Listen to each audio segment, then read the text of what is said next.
Yeah, sure. Good morning. Oh, good morning.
Hey, Gautam, good morning.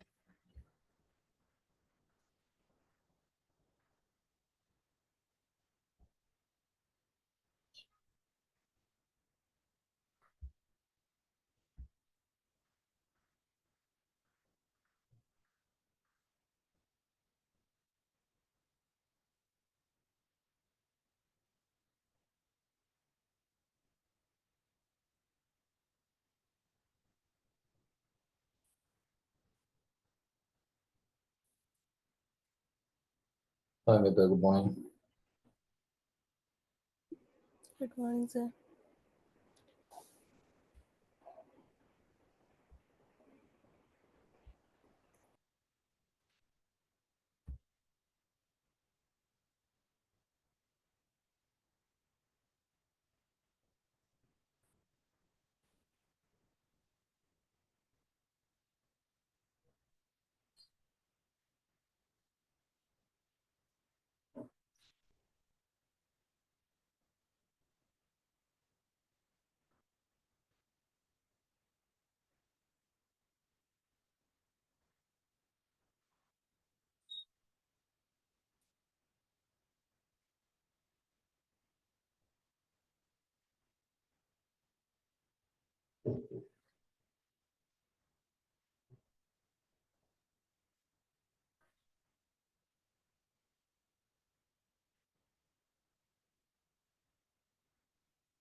Hi, Shitosh, good morning.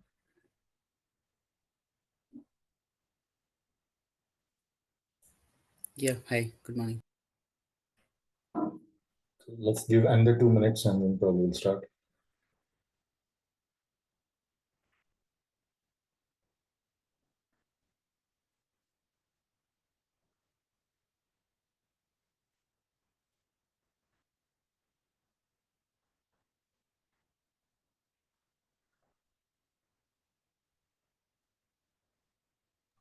Yesterday, what happened? Class not happened. Yeah, yesterday,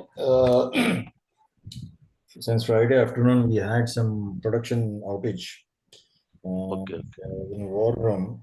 So that went till Saturday morning, 9 o'clock. I was in office itself. okay. So we did not get any prior information. So No, we I, I, are I still. I notified this to uh, Idioda, but I'm not sure how the notification goes or what happens. No, okay. That's why yesterday I dropped a note morning 6 it seems because still it was not sorted out. Yeah. Hmm. Says at least I need 1.5 hour to reach home, and post that Okay. again taking session would be difficult.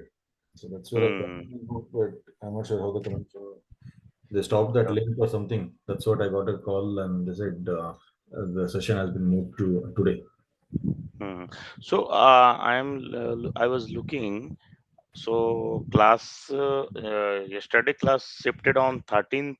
No, no. My Today's yesterday's class is shifted to third. They moved it to 13th, but that can we can if you guys are okay, then we can cover today itself. Okay, whatever the Yeah, you can cover today because on weekday it would be yeah, very true, true, difficult. true. Even I don't weekday. It's not possible at all for me as well. That is there. Uh, So for next week also it was showing like that. Is it? Yeah, I checked that it was showing like Monday, Tuesday.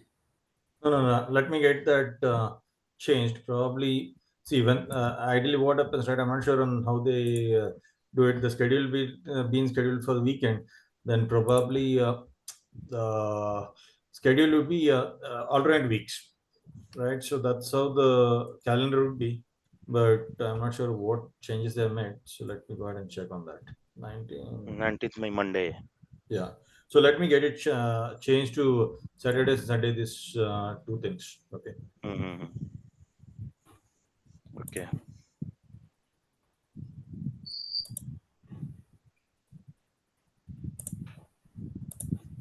Okay.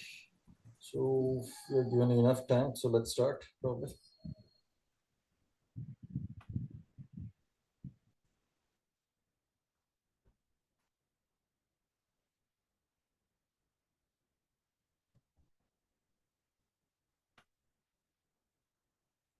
You can see my screen, right? Yes. Yeah, we Okay. can. Great. So for today, we will be discussing on security, compliance, and governance. Okay.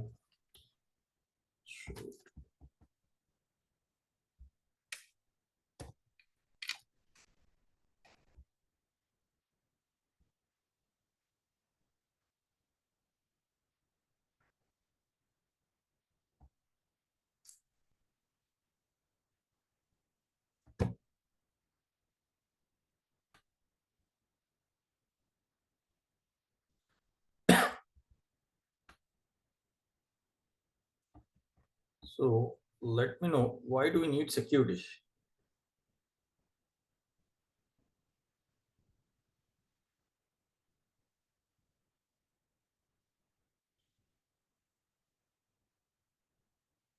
Yes. Why do we need security?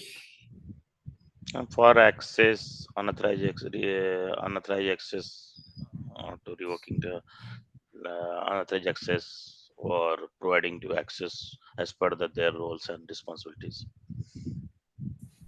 Yeah, to secure our sensitive data.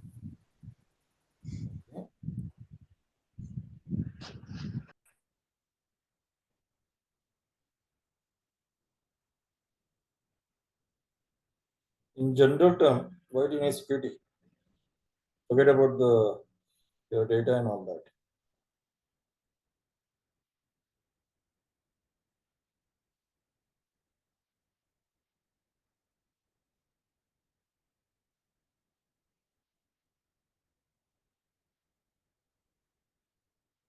For the safety, Mhm. so secure to the company assets and the company resources, unauthorized access. Okay. Mhm.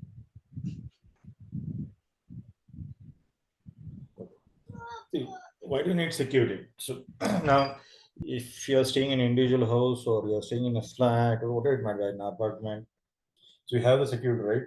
What do you do to secure that? If you're staying in individual house, what do you do?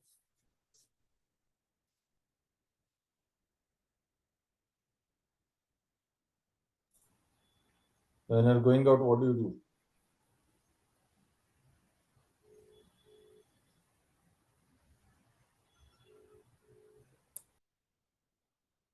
Do you lock the doors?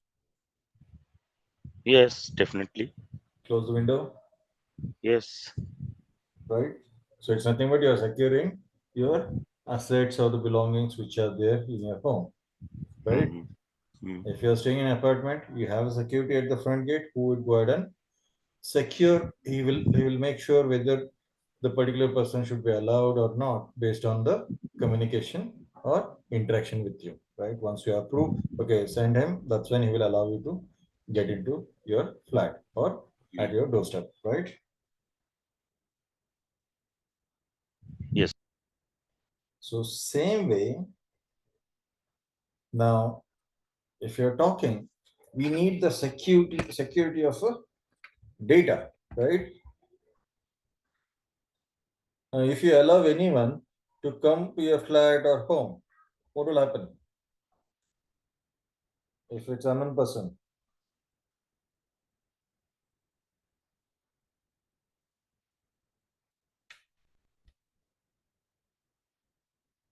yes, what will happen? Will they keep additional money in your home and go?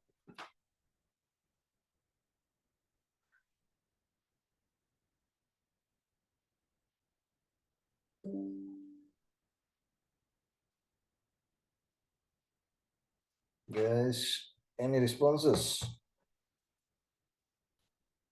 Sorry, can you repeat again? I said, if you allow the access to any unknown person to your home, will he come and keep additional money in your locker and go, or what? What will happen? Unauthorized access. I'm allowing. We are allowing to unauthorized access. I'm not getting exactly. So If you are allowing, if someone comes enters your house who is unknown and you went out, so what will happen? Will there be a theft, or he will keep the additional amount in your locker and go back? no, I will not approve to allowing these unknown persons. Definitely, So they will take the money and might be a life threat to you. Yeah. So if the unknown person enters your premises and you are not there, obviously those persons would be with the intention of theft and so, right? So they will clean up your house and go off. The same way, any data or any organization data should be secured. It should be allowed to only authorized users or the people who should be responsible for accessing that data. So I cannot go ahead and provide financial data to all users, right? Now, if I go ahead and do that, consider we have the departments. What all departments you have in your company? HR, finance, payroll, development, QA, IT, admin, right? Now, should I go ahead and give the access to admin for finance related data?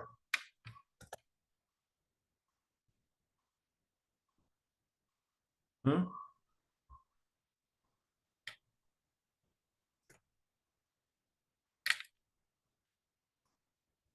Yes, no, guys. Should the access be provisioned to the admin, office admin for finance data?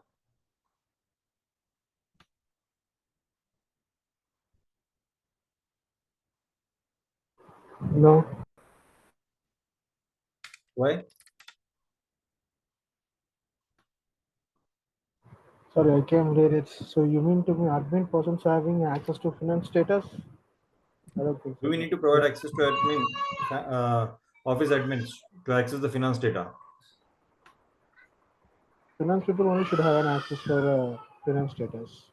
Normal admin people, why should they require for finance status? Satish, your voice is very low. Could you bit probably? Can you hear me now? Yeah. Now it's good.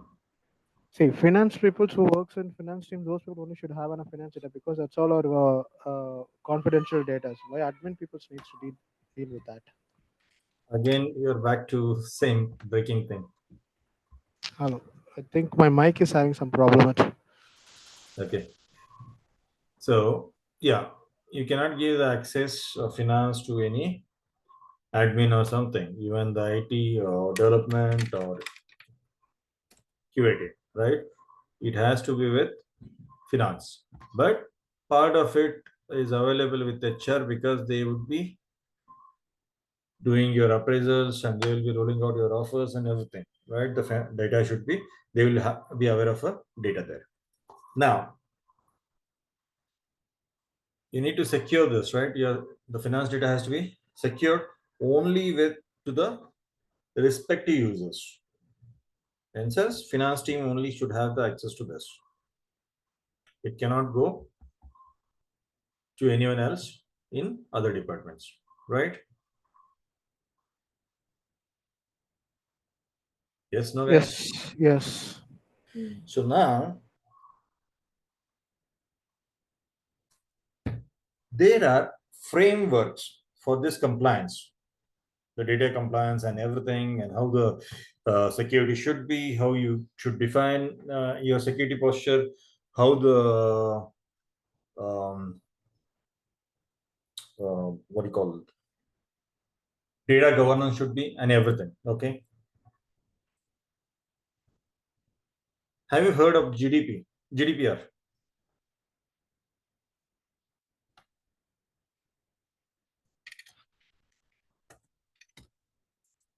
Yes, no, guys. What is No, GDPR? heard it, but not fully what exactly. But heard the name GDPR. Okay. Why do you need GDPR? What's the full form, or at least full form of GDPR?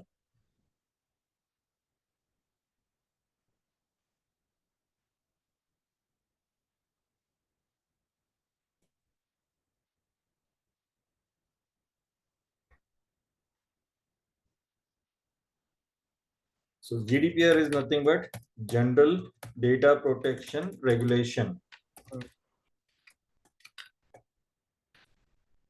Okay. You might have heard about ISO 2700, 27001, 27002. Have you heard it? Yeah, that is for Indian standard organizations regarding the ISOs for getting certified. Mm-hmm. That will So tell it's you nothing it's but the international standard organization.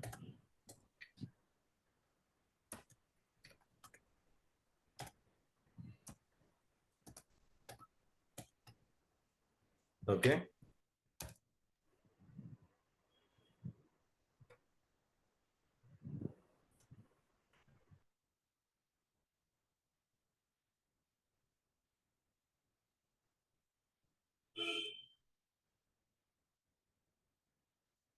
What is this then?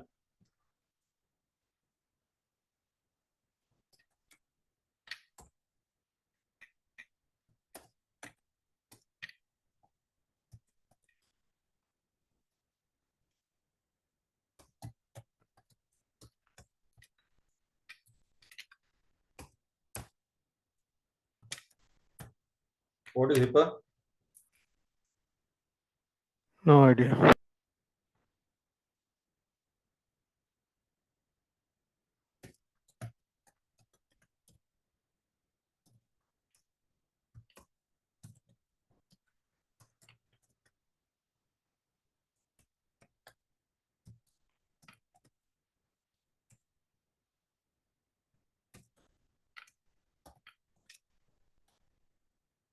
Okay.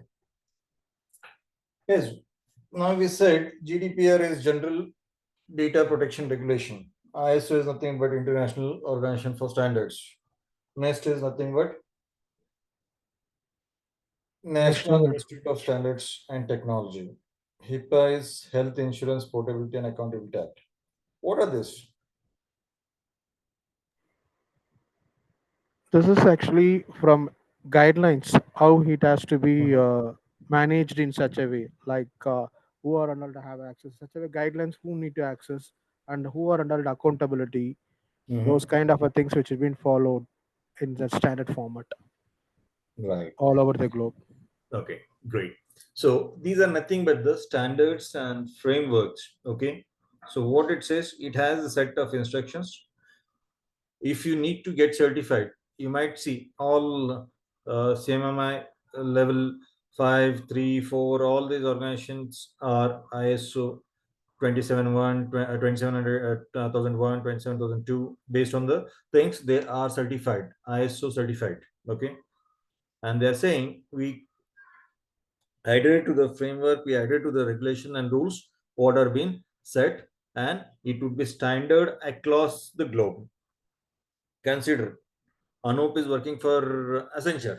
So Accenture is globally spread, right? It's available everywhere in each and every country.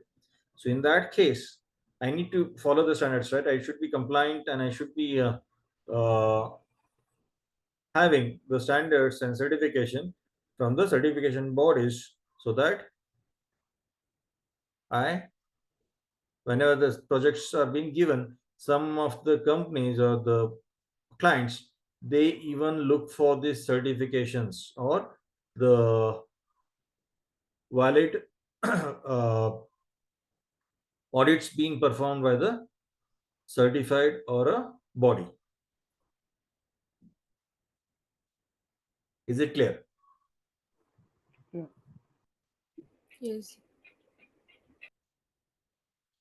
Now, what are the certification bodies? They are nothing but they are auditors, or they come and audit your current infrastructure. It might be a physical, it might be a virtual, it might be your IT infrastructure, or it might be your building infrastructure. So now consider you need to have a, I'll give the example. So you have a 12th floor of a building, okay, and you consider there's been a fire. So what all things are required in this incident? Uh, that means they should not. They should have a way path to getting down in the staircase. This kind of stuff. Mhm. PRP team will be the emergency So response you need to team. have proper exits, right? You need Yeah. to have a secondary path where you can get out. You need to have fire extinguishers at each and every place, right? In sense, there is a defined, okay, if your office space is of consider 3 lakh square feet, okay, so there is a defined square feet. Based on that, every pillar there should be some fire extinguisher, okay, nearby, so that you can try to reduce that fire. So there are a couple of things which, and if you're saying okay, your office is 12 floor office, so you need a power. So consider you need to have two power sources, two different transformers, you need to have a UPS, it should be two UPSs. So these are the things which require as part of a framework. So that's when they come and evaluate all this, and they let you know, okay, you have everything in place, and if there are any improvements or anything is required as past based on the findings, they let you know these are the findings which you need to complete in next 1 month or 2 months, so that we can certify you and we'll come and revalidate the things. Am I clear?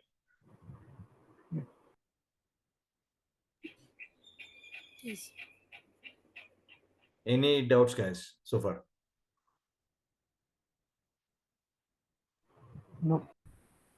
Okay, so this is what the framework or the body does when you say about the ISO, or it might be other certifications. Okay, but what is GDPR now? When we say General Data Protection Regulation, what it is and where it is used?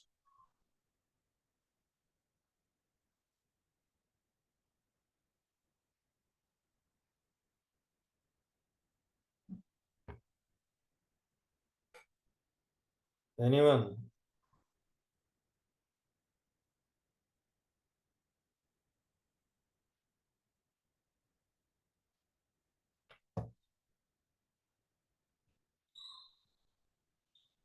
Guys, why do you need GDPR?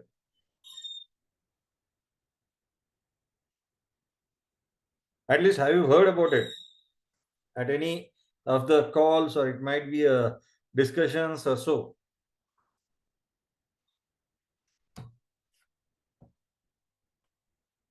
No one? Not that much. Or the name, that's it. How exactly it is been utilizing a different, I'm not sure.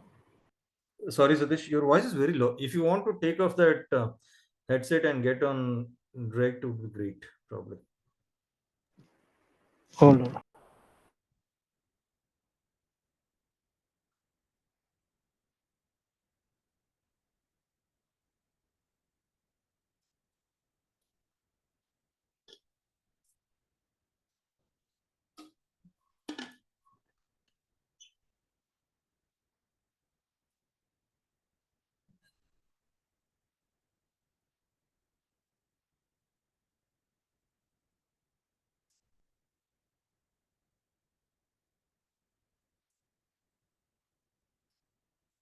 See, anyone has heard about GDPR and why you need it?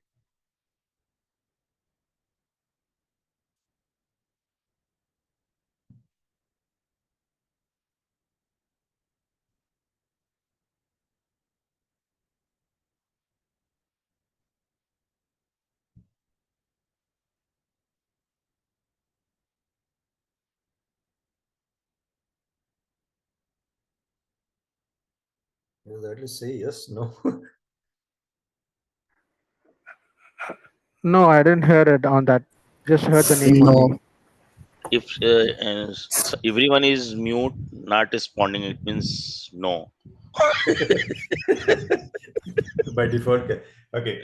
Yeah. Let's keep interactive so that it would help you and others if some things are there. Okay. See, GDPR is nothing but when we talk about it, any of you are working for European company or European project? Yes. Okay. In that case, you should be aware of what is GDPR. Yes, but not details information. Okay. So See, Okay. actually, in the client, we are just getting to attend the test or whatever it may be, new projects, yes, but not exactly. that much of that much of intention. Just we want to finish about the test to get that into the project. That's all which Yes. we know it. Okay. See, when you are working for a European client, right? You can, if you see, the data has to reside within European region. It cannot go be out of European region. You know that? Like it might be their personal information, it might be their security ID, or it might be their telephone number. Anything, it cannot go outside the Europe. It has to be residing within the Europe as part of the GDPR. Okay, this regulation is being from the Europe, wherein the data would only reside in European countries, not out of Europe. Got it. Okay, and for that, if you see, when you go ahead and observe, so if the application is happening, there might be a mast. Okay, the particular data would not be visible directly to any other locations, or it would be very secure, and they will not pass on some of the dedicated information like personal data as part of this GDPR compliance. If we are talking about we are globally spread and we have the global presence, in that also we have this sort of a thing. Okay. Okay. Now, same way, HIPAA is used in the healthcare industry. Okay, healthcare and insurance industry, where they use HIPAA. So they should be HIPAA compliant, in sense they should be aware of, they should go through this, along with, if it's a international organization, they should be ISO certified from the ISO bodies, and along with that they should be HIPAA compliant, wherein there are a couple of uh, set of settings which has to be applied for the data for healthcare industry and insurance companies, so that they follow this rules and regulation. Okay. Right. Okay. Now, all this, that it's not only on the physical. Okay, I said, right? So when we talk about the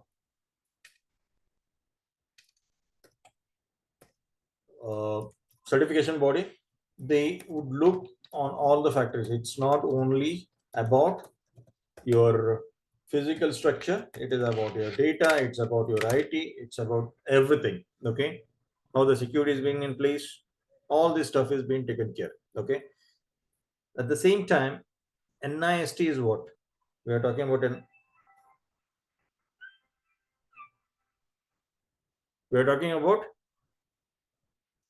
security, right? So in this Yeah. case, have you heard, anyone has heard about CIS?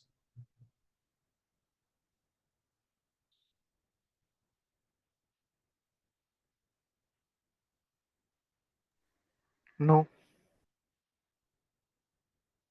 No. So have you heard, how many of here are from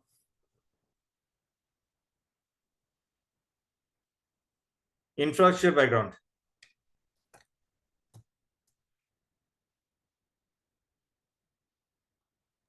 I'm from infrastructure.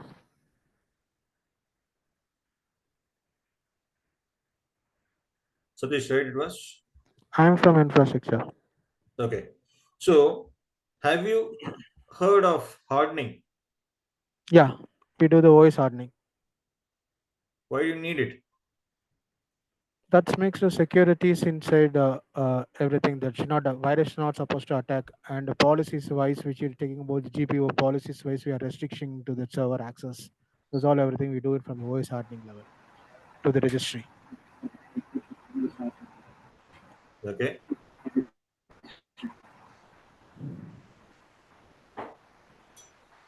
So cyber attack not will be in place. Mm-hmm.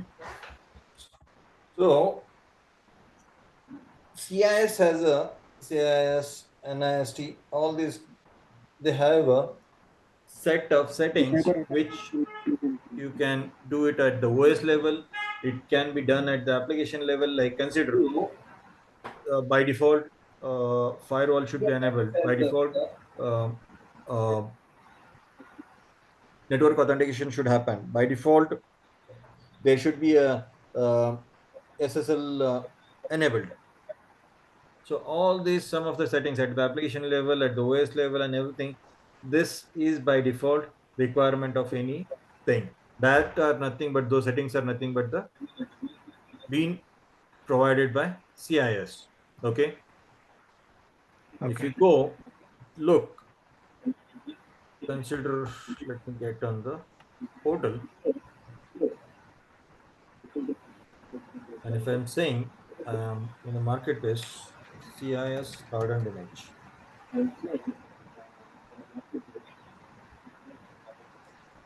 So you get ready-made images available in the market, okay, which are being hardened as part of the settings provided by this on the virtual machine. Okay, so you don't have to go ahead and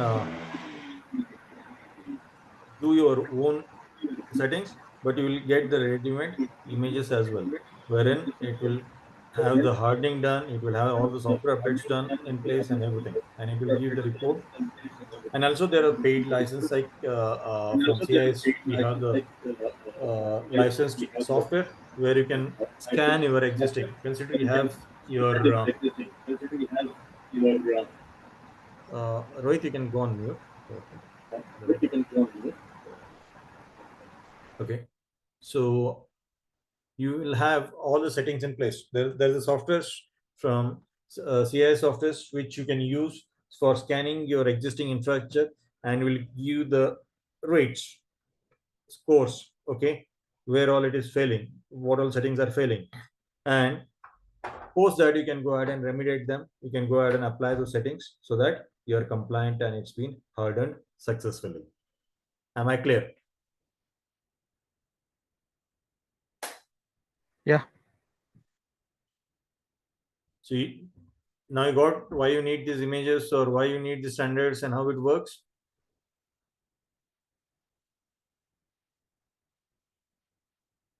I got it.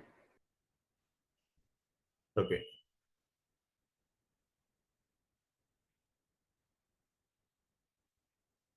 Okay. Now,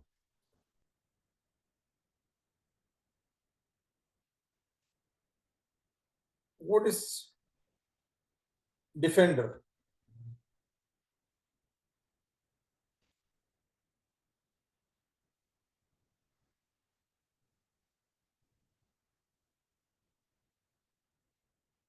Anyone has heard about Defender or used it?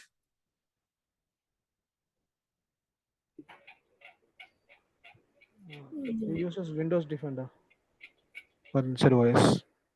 Sorry. It's Windows Defender. Mm-hmm. Why do you need it? See, it's for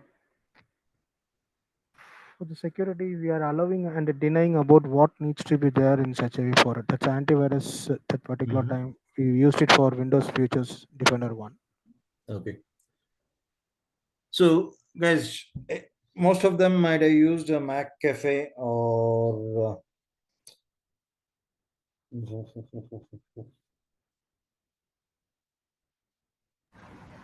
Basically, Defender is an antivirus, is equivalent to McAfee, Norton, or Quick Heal kind of thing software. Defender is Right. basically antivirus software. Okay. So Defender is antivirus software which is on there on your computer. Okay. All Windows 10 and 11 by default you have a Defender as part of it.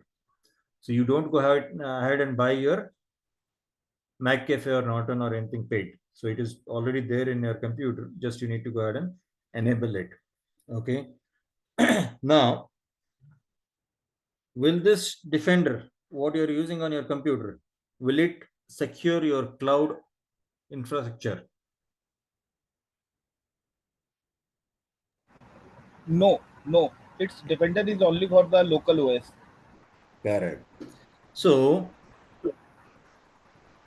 now Microsoft has something called as a Defender, not only for the OS, even it has this Defender feature will take care of your O365, wherein we are talking about your emails, SharePoint, Teams, OneDrive. So all this data can be defined, managed and protected using Defender. Okay. And now if you're using Defender, so now on your computers, it can be centrally managed using Microsoft Defender so that you don't have to worry. Just you go ahead, you can go ahead and manage your computers, everything from the Defender and see exactly what's happening in the particular entity. Am I clear? Yeah. Okay. Now, let me bring up.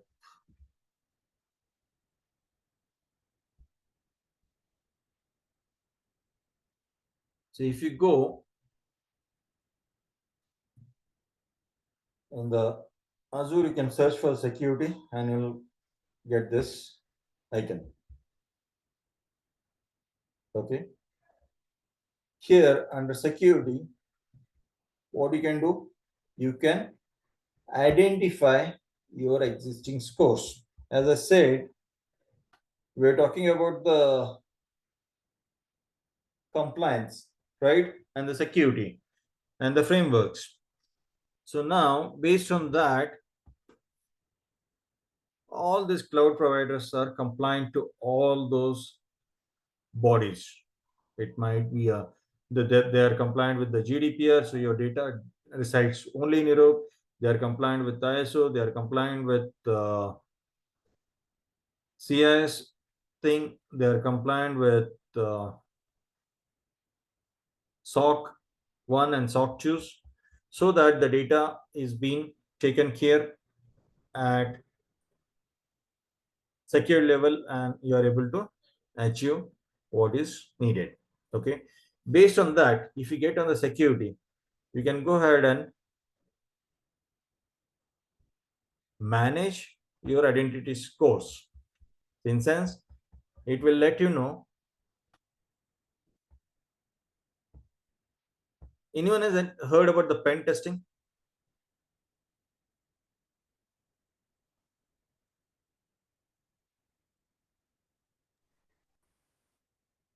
Oh,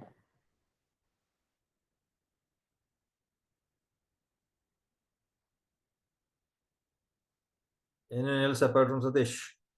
Heard? No? So what is PAN? It's called as a penetration testing. Sorry, your voice is breaking. Should I rejoin the? I am unable to hear your voice continuously. Is everyone else able to hear me? Yes. Yes. Rohit, probably Yes. it might be. You can rejoin. That might help you. Yeah, sir. Okay, I'm rejoining. You are talking about penetration testing? That's right. Yeah. Okay.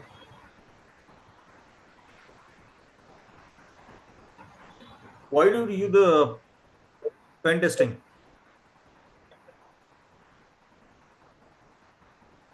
Basically, pen testing, just we are checking application security and the vulnerability test Mm-hmm. or functionality. Right. It is So it is yeah. go ahead. Right.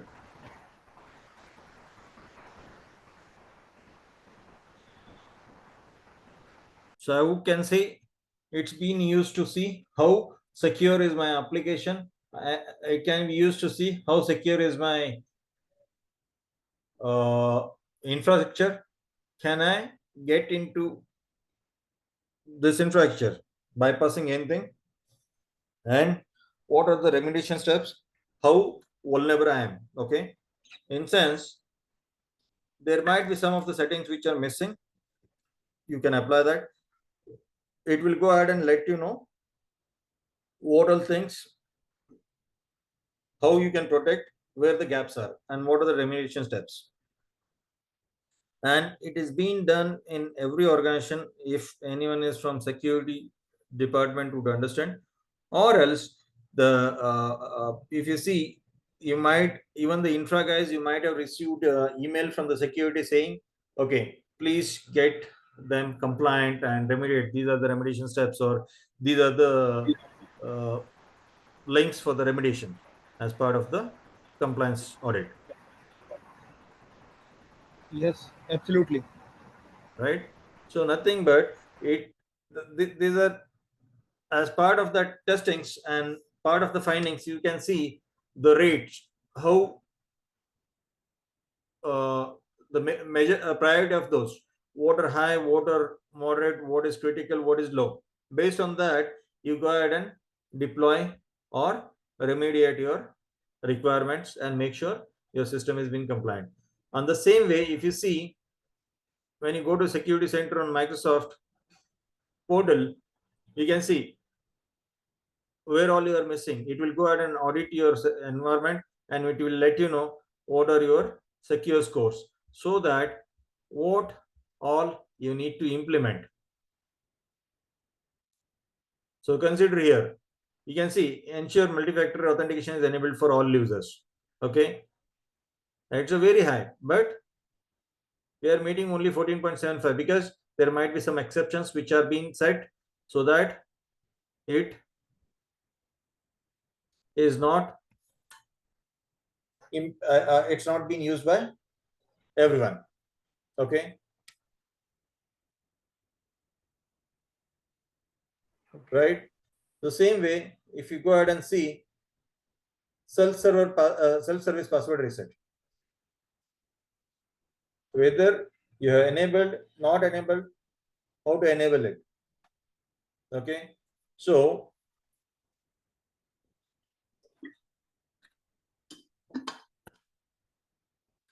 these are the things which will let you know, okay, on the secure score, and it will ask you to update them accordingly.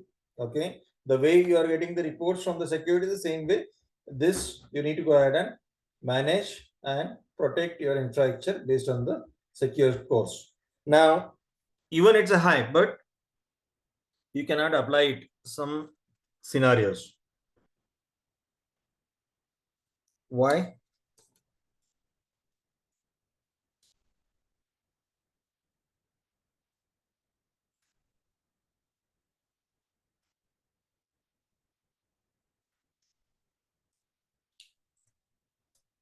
Yes, you see, it's a high priority, but still you cannot go ahead and remediate.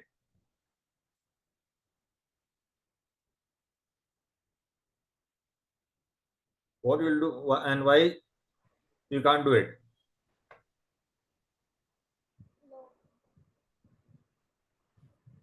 It's because of their infrastructures wise, which has been required in such a way for it. So it might be due to the application dependency, which if you enable that particular setting, it might stop functioning, or it might be due to the legacy environment, wherein if you apply this particular setting, it might screw up or it might completely stop working your application. In that scenarios, if it's a high still, there would be exception, but it would be moved into the DMZ or any such zone so that it's been secure and it's been isolated from a regular network. Am I clear? Yeah. Right? So why do you need this security?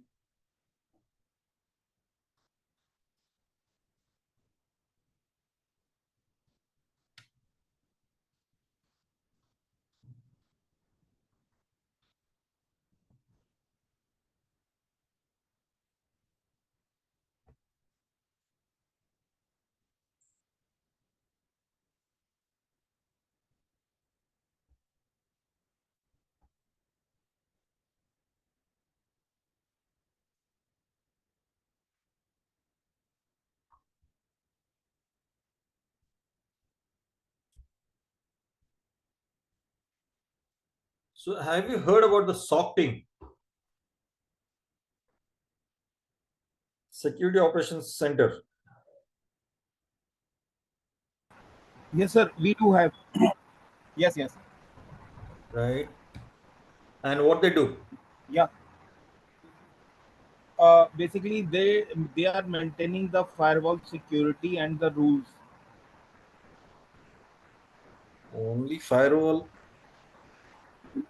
maintenance and rules, firewall rules. Yes, they are managing basic. They are checking, monitoring the traffic flowing through their firewalls or security systems. Okay. Anyone heard about the SIM? SCIM?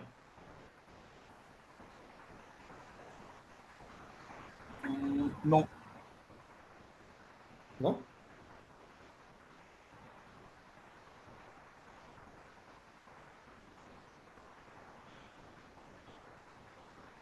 no, sir.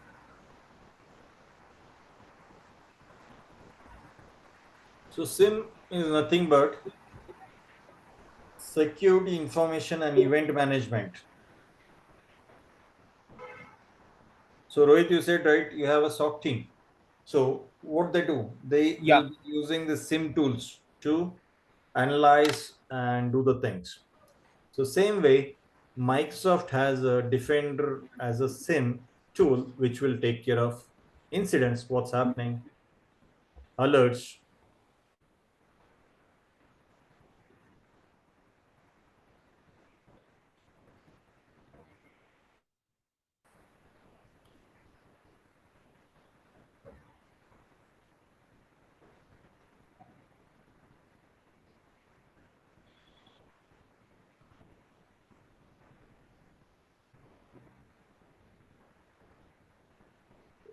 See on the other account.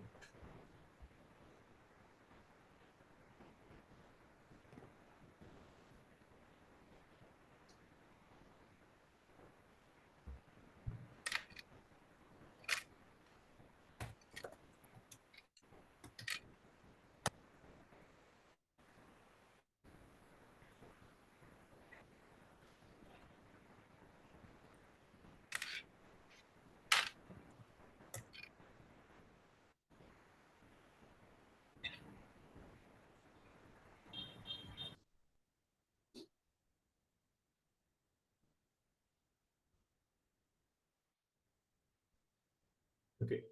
So, guys, probably at the start of the session, we discussed about admin.microsoft.com.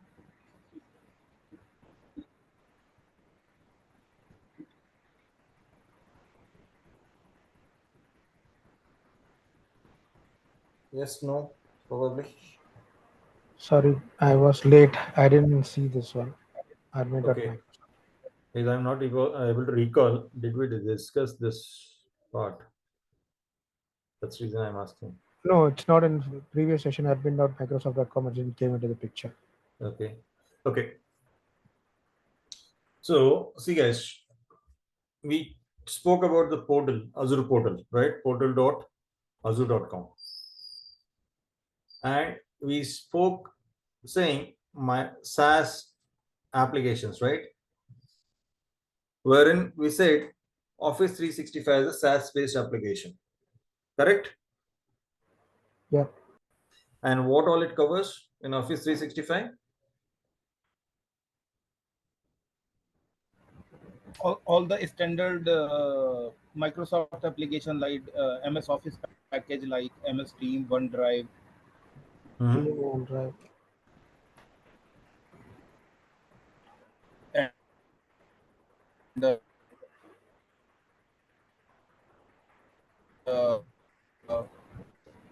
I think some licenses are having power. Mostly Microsoft applications are available into O365 bundle package as per the user's license mode.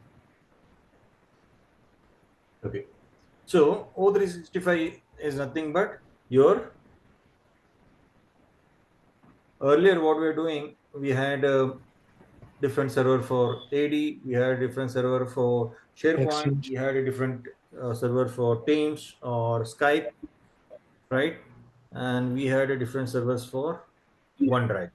Now, as part of the SaaS solution from Microsoft, what it is they have done, they have combined your Exchange Online, they have combined your Teams, they have combined your OneDrive, they have combined your SharePoint administration, and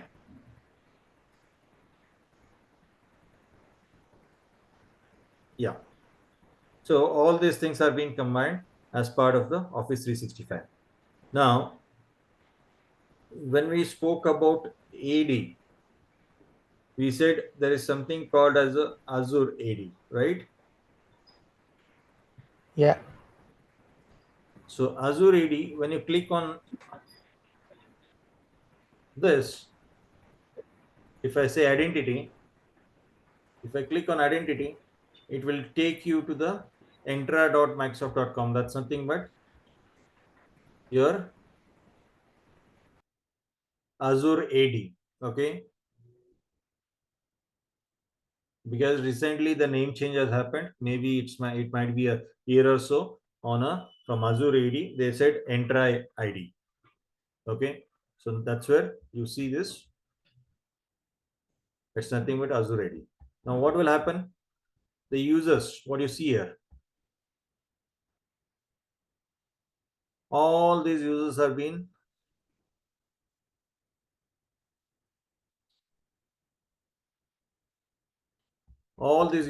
created. Okay, it might be a guest, it might be a permanent user, it might be anything. You just go ahead and create those users and you can manage from here, right?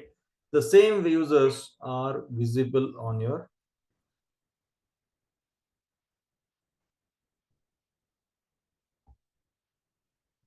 under active users. If it's a user, if it's a guest, you can see under admin.microsoft.com, you can see the guest users. Okay.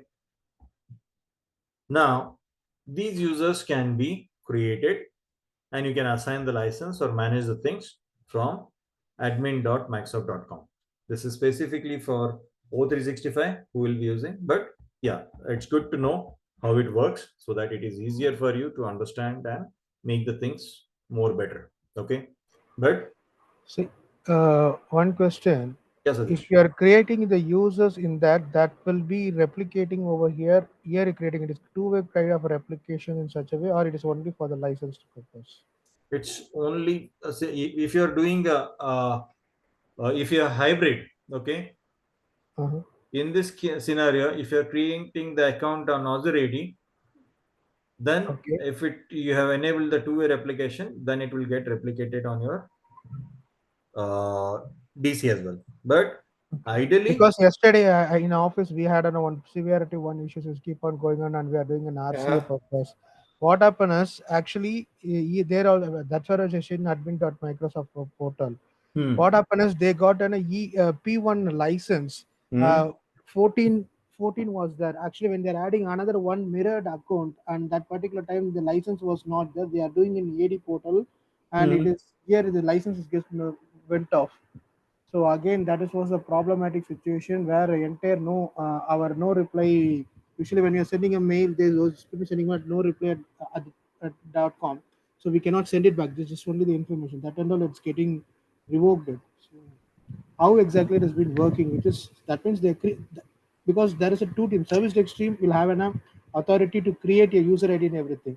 But when they're hmm. creating over here, their licenses got revoked in admin portal. So it gives this kind of a scenario issues. That's it. Okay, I'll let you know, Satish here. So if I'm understanding correctly, so you have the hybrid environment, right? And Yeah, the account was created by the service desk on your domain controller locally, that's correct. That's correct. Yeah. correct? And Yeah. the ID was replicated to Azure Entra ID, right? Yeah. But the license assignment of Azure P1 license was getting revoked, or it was unassigned to the particular user. That's Correct? correct. Yeah. Yes, Yeah. no. Yes. Yes. Okay. Yes. See, now by default, you can set up the rule. Okay. All users in your organization, what they need? They need by default Mail access. Exchange. They need Yeah. AD access. They need SharePoint. They need a OneDrive, right? So in that Yes. scenario, you can go ahead and set up. If it's coming to particular user group for the particular OU, then they would be by default assigned particular licenses. One case. Okay. Okay. Other case would be if you are creating service account, then it's just a replication of the account. It doesn't require any licenses, Log. that particular service account, right? Yeah. So in that case, you can say, okay, this service account, anything coming to the service account OU will not be assigned with any license. It will be just a account, which you can manage for resetting password, unlocking the account, or so whatever you find. Okay, that's one case. If you're creating a shared mailbox, Yes. in the shared mailbox, you do not need the license. You do not need the exchange online plan, or you do not need the business premium or basic or even E5, E3 licenses. Okay. Okay. So in that case, you can create a shared mailbox wherein it is without a license. Okay. Okay. Now the replication is happening from your AD on-prem to cloud. Cloud. But password synchronization is happening both way. If you're changing on your cloud instance, you're changing on internet, still it gets replicated because you're changing on O365. Okay. If you're connected to VPN, that's when if you're changing a password on your computer, that will get synced with your DC directly because you're changing on LAN or on your office Office. network. But when you change the password on the internet, in sense you're not connected to VPN, nothing, but you are accessing your Outlook through web, Yeah. and it is prompted to change your password, or you are trying to log into the portal.admin.com, admin.microsoft.com. It is prompting to change password. You change it here, or else you log into portal.azure.com. It prompts you to change password. You change it there. So all these password synchronizations are happened online when it's created at the old 365 or the portal level.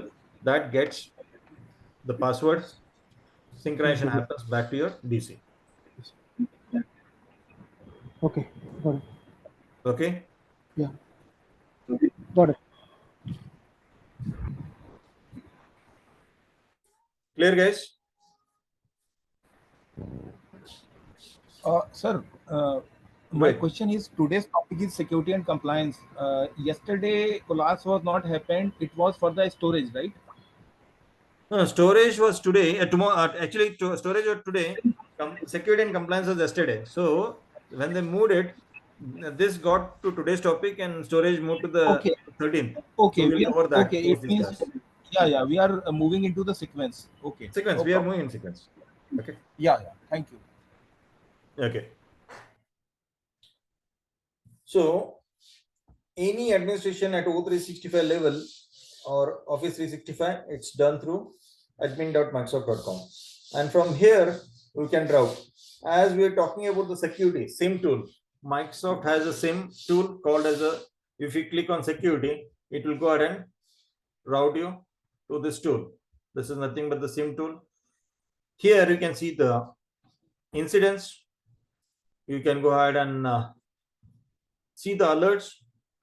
This is not configured for this tenant, okay, but you can see the incidents, what's happening. You can see the alerts, and you can acknowledge, or you can run the it has a threat intelligence where you can go ahead and set up your policies. You can go ahead and see the reports. Advanced hunting can be done where you can see the reports and everything, okay. And if you see, as we are talking, we can manage all the devices, right? The devices, whatever the devices are registered under your entity, under your organization, joined to domain, all those resources, devices will be visible here, so that it will help you to see what is compliant, what is not compliant based on the policies what you set. Anyone has worked on Intune? No, I'm not working. What Sir, about we are Intune? using Intune. We are using Intune. Intune is a Microsoft service for the mobile apps, and Intune MDM. We are using MDM. Okay. What is MDM and MDA? Microsoft MDM is mobile device management, and N, I think N's for network.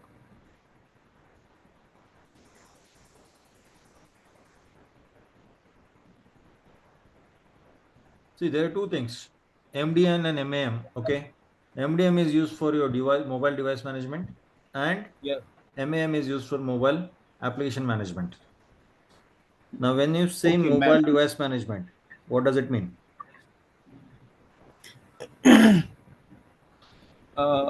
Through MDM, we can enroll our mobile devices, handheld devices, through the Intune policies.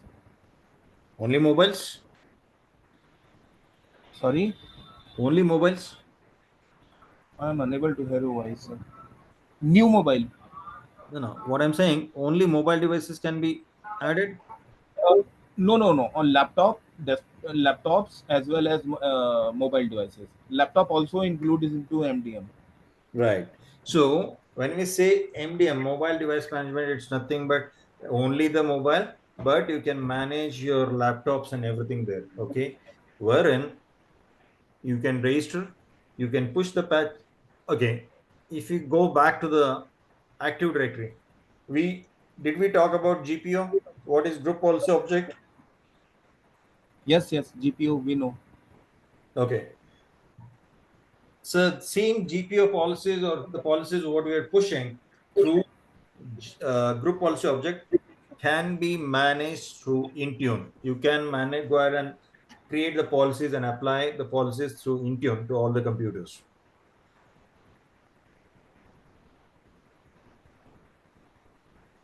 Okay.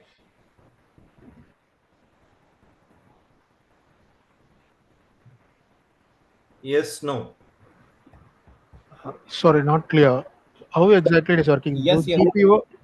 GPO, you are pushing and everything. How the Intune is coming into the picture and where exactly it is getting mapped and it is getting updated. Okay. So Intune is part of your from Microsoft, which they have brought in. Okay. If if you are not on, you want to manage your devices. Okay. Now, as you have the data center, you have your physical offices, you have your domain controller, wherein you can go ahead and manage your policies using group policy object, Yeah. right? And you can Yes. join your computer to the domain controller, correct? Yeah. But now I am a startup. I don't have any domain controller. I don't have funds to go ahead and spend on creating a dedicated server to create a domain controller and all that. But I'm using the email services and everything from the Microsoft using O365. Okay. Okay, but I have my 10-15 users who are using the laptops, company provision laptops. Mm-hmm. So how do I manage these 10-15 computers?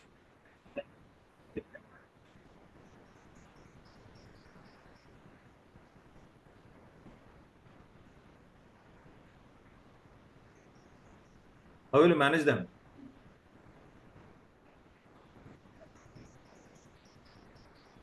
Without DC. Then it has to be in a work group. Yeah. But can you push the patches?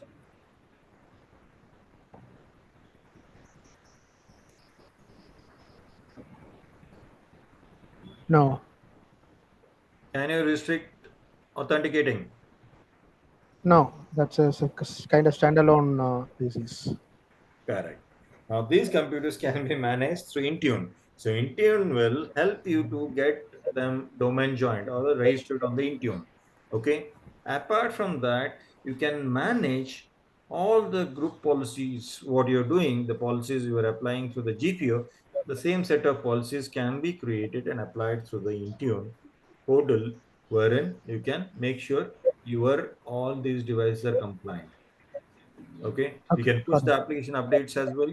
The way you are doing through SCCM or something, using the third-party updates and the Microsoft updates, same thing can be pushed to Intune as well, and make sure devices are up to date and compliant. Okay. Got it. Am I clear? Yeah. Okay. So if you anyone log into the Intune, they can see the same devices and everything here, assets and everything.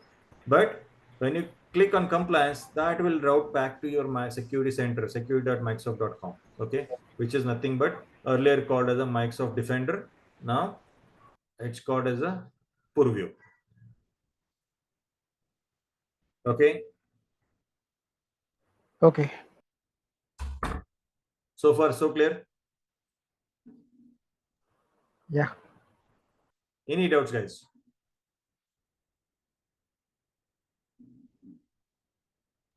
Not from me.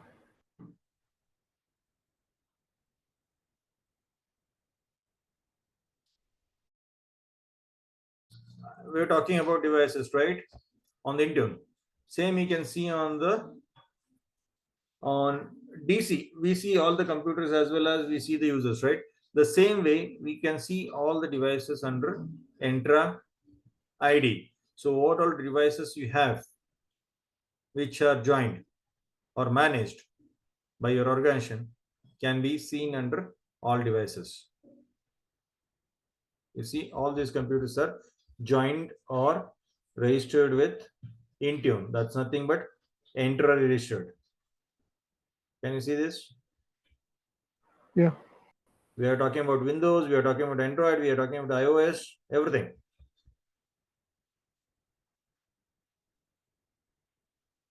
Right? Got it. Now, you can apply the policies here. You can create and apply the policies stating whether this computer can be accessed from a specific region or not. So you say this computer is being allocated. Now, Satish is working for one of the European company. Okay. And he has been provisioned a device in London. Now, if he is coming to India for vacation, he cannot connect using that device. So, We can add all those locations, IP ranges. Okay, when you're creating a conditional access or policy, we can go ahead and create which location is allowed only, and we can set the IP range. Consider your office IP is, when you say I have a VPN, so anyone has, when you connect to the office network, you might have seen 10 dot some network, right? Yeah. When you connect to your VPN, did you see the IP addresses there? First, it will have 192 IP address. It might be ideally, if it's a bigger organization, your classy IPs are set for your LAN, but on the VPN, some of the organizations, they set, if it's a bigger strength, they still set a class A for the VPNs, or else ideally it would be in the class B or class C for the VPN IPs. Okay, so they give a dedicated IP. Now, when you say, when you're connecting from home, so you're using a VPN, if I want to add the classification saying I want to add only this particular set of IPs as part of my connectivity, I can define that, so that if you are not on VPN, you will not be able to access any of the resources, company provision resources. Am I clear? Yeah. So that's nothing but your conditional access. So you can set up the VPN connectivity, you can name them location, how the connection should be, and either your VPN should be certificate based, you want to renew the certificate. If you're using the Azure VPN, you can do that. And how the authentication method should be, you can set up your policies saying what the password protection policy should be. See, what all things you are doing on the, as part of your group policy, where we are saying threshold, lockout threshold. If I attempt 3 times, it should be locked out, right? That's what we do in the GPO for the password policies. Yes. Same thing can be managed here as part of your protection. So you're setting up your lockout threshold, duration, within how many attempts it has to block it. Okay, whether user can enable password protection on Windows server. If he is connecting any of the Windows server, does he has to use AD authentication or what? All that can be enforced. All that can be done through the policies. Okay. Now, if you want to set, we are talking about the self-service password reset, right? Yeah. SSPR. Last time we said we'll cover this SSPR in next session because it is covered here as well. Correct? Yep. So this is nothing but this is service from Microsoft SSPR, which if you enable, it will go ahead and create a link. Earlier, when you create your profile or you get into your organization portal, you go ahead and set up your all required information, like it might be your date of birth, it might be your father's name, it might be your mother's name, what relation, and all that information you update. And post that, there will be some tab to update your security information. In sense, if you are being locked out or if you are being asked to verify, so these are the questions which will be validating. In sense, which school did you study, or it might be a, what was your first wow moment, whatever it might be. So you set up those questions, right? You go ahead and add your personal answers for that. And whenever you used to call service desk or the level 1 support, what they used to do, they used to verify your information and then reset the password for you, right? If your password has been locked out or it's been expired and you are not able to change from home, if you call the desk line, what they do, they verify all these questions and then go ahead and reset your password, right?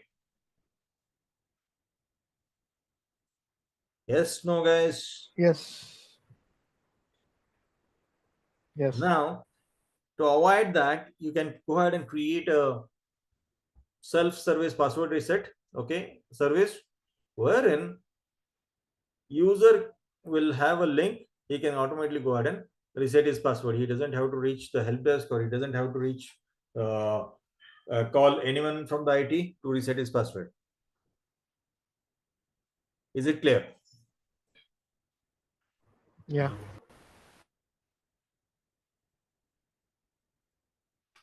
Okay. So even on Intune, we said we can manage the devices. We can make sure it's compliant. We can enable the BitLocker using, we can push and encrypt your devices, your computers. But your BitLockers can be saved on Azure AD.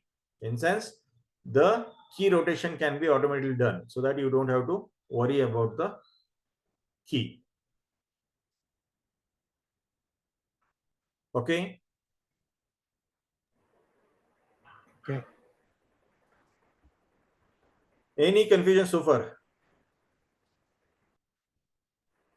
But one query regarding for this BitLocker, this and all comes under the separate amount, or how exactly it is being? It is comes with the same when you're getting this tenants at that particular time. That's kind of a license and money is exactly taking into the picture.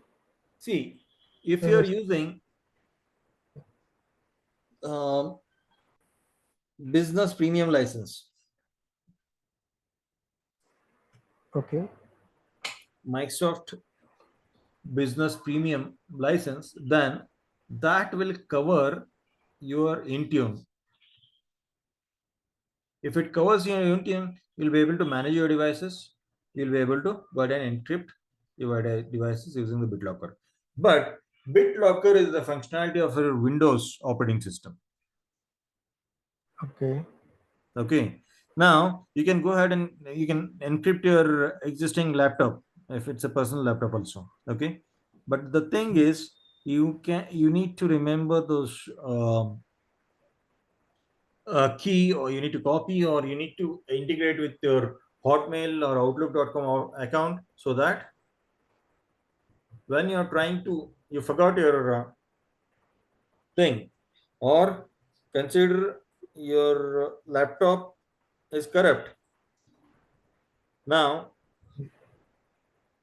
you cannot recover the data as long as your BitLocker is being authenticated successfully. If it goes to anyone, if it's been stolen also, your data cannot be accessed as long as it's not been authenticated by the BitLocker.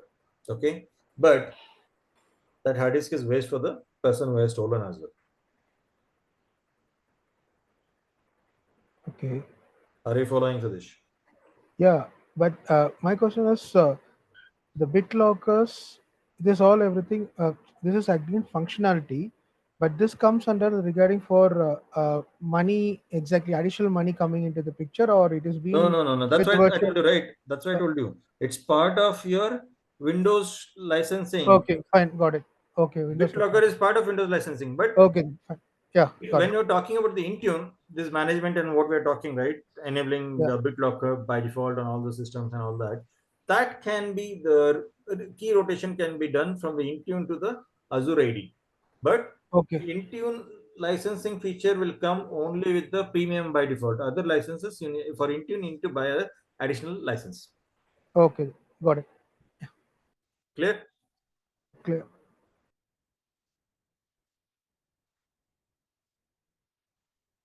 Clear, guys? So far, any doubts?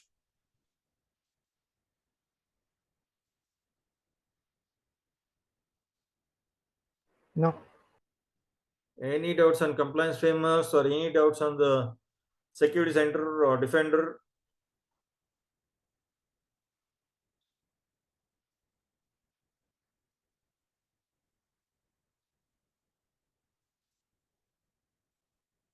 Not from me. Okay. So policies, as I was discussing, I told you, right? The policies can be managed through Intune. you can go ahead and push the policies, whatever you want. Or else you can set your policies using conditional access. That's nothing but it can be done on your intra ID. So you can set up, go ahead and protect the protection using conditional access. So you can apply this access, conditional access on the user based. Okay, you can apply this to the user, you can apply to the specific range, you can apply to the specific set of computers, you can apply to the specific set of IPs. Okay.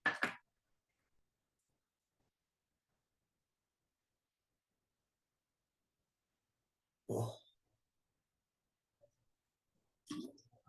Here it goes with only IPs or how exactly? Because in AD, we will have a domain controller policy, domain policy, and OU level policy. 3 level of the policies which we do it. Right. But here, how you're going specifying it? Because here I just see it's only the policies. Because in EAD we have a lot of, in the left hand side we can see that OU subnets is all, everything comes into the picture. But here only one thing is just only policy IP address based. Or No. So on when you go into domain controller and when you're applying, you can apply to the specific subnet or the sites or specific OU, right? correct. Yeah. Now, Yeah. when you say OU, it's not but set of computers or a group of computers. Yes. Right? Yeah. When I talk about the subnet, so subnet is nothing but group For that of IPs group which wise location. should be applied this policy. Correct? Yeah. So if they Yes. fall under, if you go now consider, we are talking about we took example of a user who wants to work on he is a QA, but he has a development skill as well, and he wants to go ahead and sit in the as a enhancement for his skill enhancement or project as a part of the project support. He's trying to get in and doing a development work as well as a part of particular module. Okay, we took this example. Now, if he goes ahead and sits on that range, now QA has been put in the enclosed room. They have a different IP range. Okay, now he has to go ahead and do some other work for the because that project is different, wherein he wants to go ahead and support on development work because he's skilled on it. So in that case, he needs to go ahead and sit in a and work in a different IP Different set, room. right? Yeah. So when he Got goes it. and yes, Satish, go ahead. Yeah, got it. Different room into different lab setups, which I just. That's right. So when they go getting moved to the different zone, that's nothing but your different IP set where he's getting moved, right? He connects to the different IP there. Yes. In that case, you're defining on the subnet or defining on the OU or defining on the group of computers. The same thing you can apply here on the location, the country, or the IP range, what you're selecting, whether it's office IP range or it's VPN. So you can set up all those information here. But your policies are coming from your Intune. Computer related policies are coming from the Intune. Okay. In sense, pushing the patch, pushing, restricting particular application. Restrictions can be done.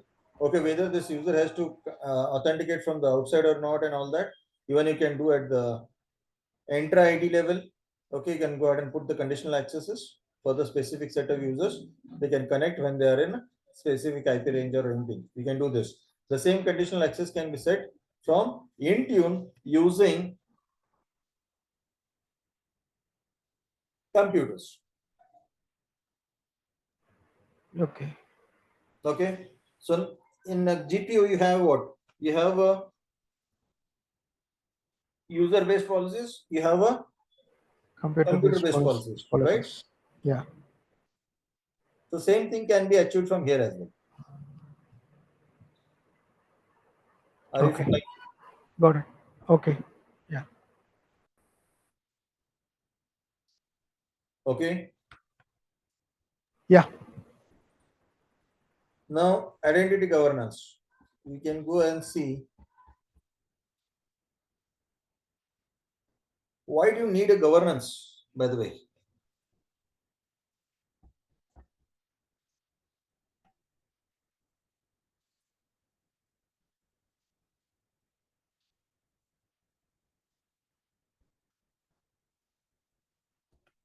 That's why do you need a governance?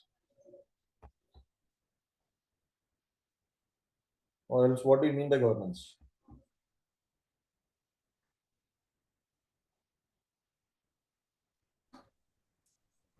It's entire thing needs to be ruling it. I have a structured format.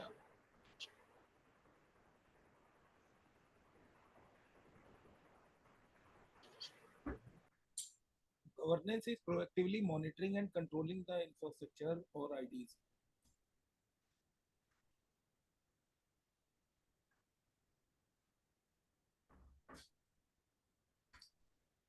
So governance is nothing but set of rules to keep the things in control, and that's where you have the governance in place, right?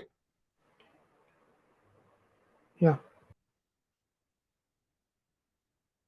So you can go ahead and see whether what the people are doing, okay? Whether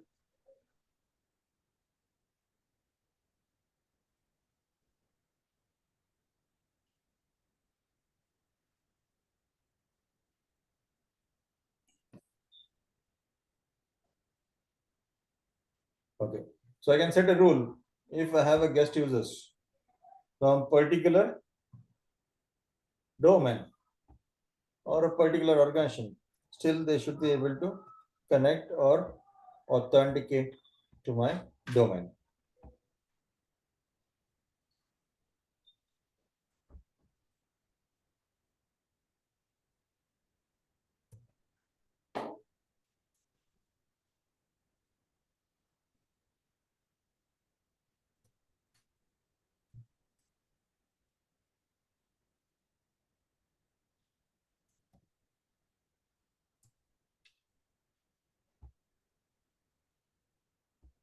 Okay, I can add my domain.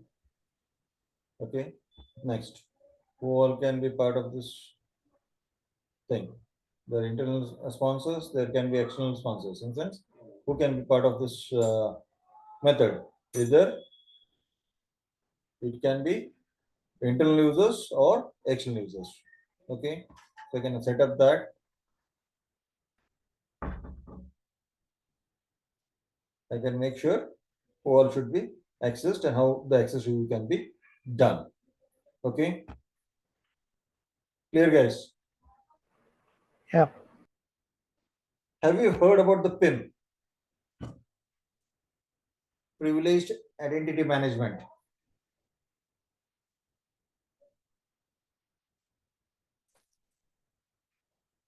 Anyone? No.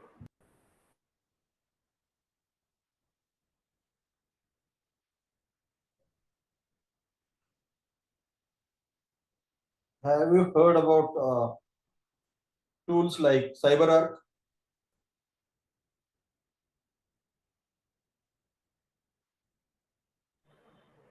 Yeah, I heard it. They're using it, but I don't have an access on that CyberArk. Okta? Yeah, after we are using it through our logins for it. Beyond Trust? No. Okay. So you're using Okta, you said, right? Yes. Okay. And you're using a CyberArk as well, right? Yeah. Security teams and Windows, our teams they are using for the CyberArk. Satish, when do you use the CyberArk? See, connecting the servers through RDP, they are using that through CyberArks. They're going for the checking the securities, and then it will open the RDP for to connecting to the servers. Okay. I just seen that way. So CyberArk, one is PIM protection identity management, privileged identity management. One is PAM, nothing but privileged access management.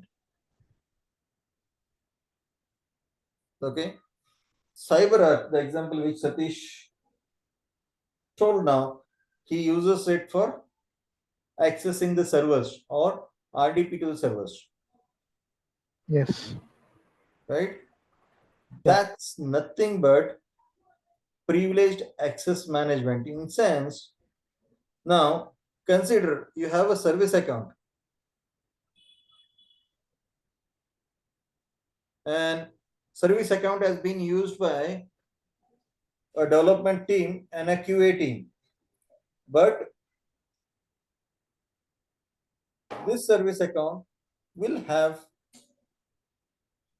the ownership. If you're logging in with the service account or you're logging in with the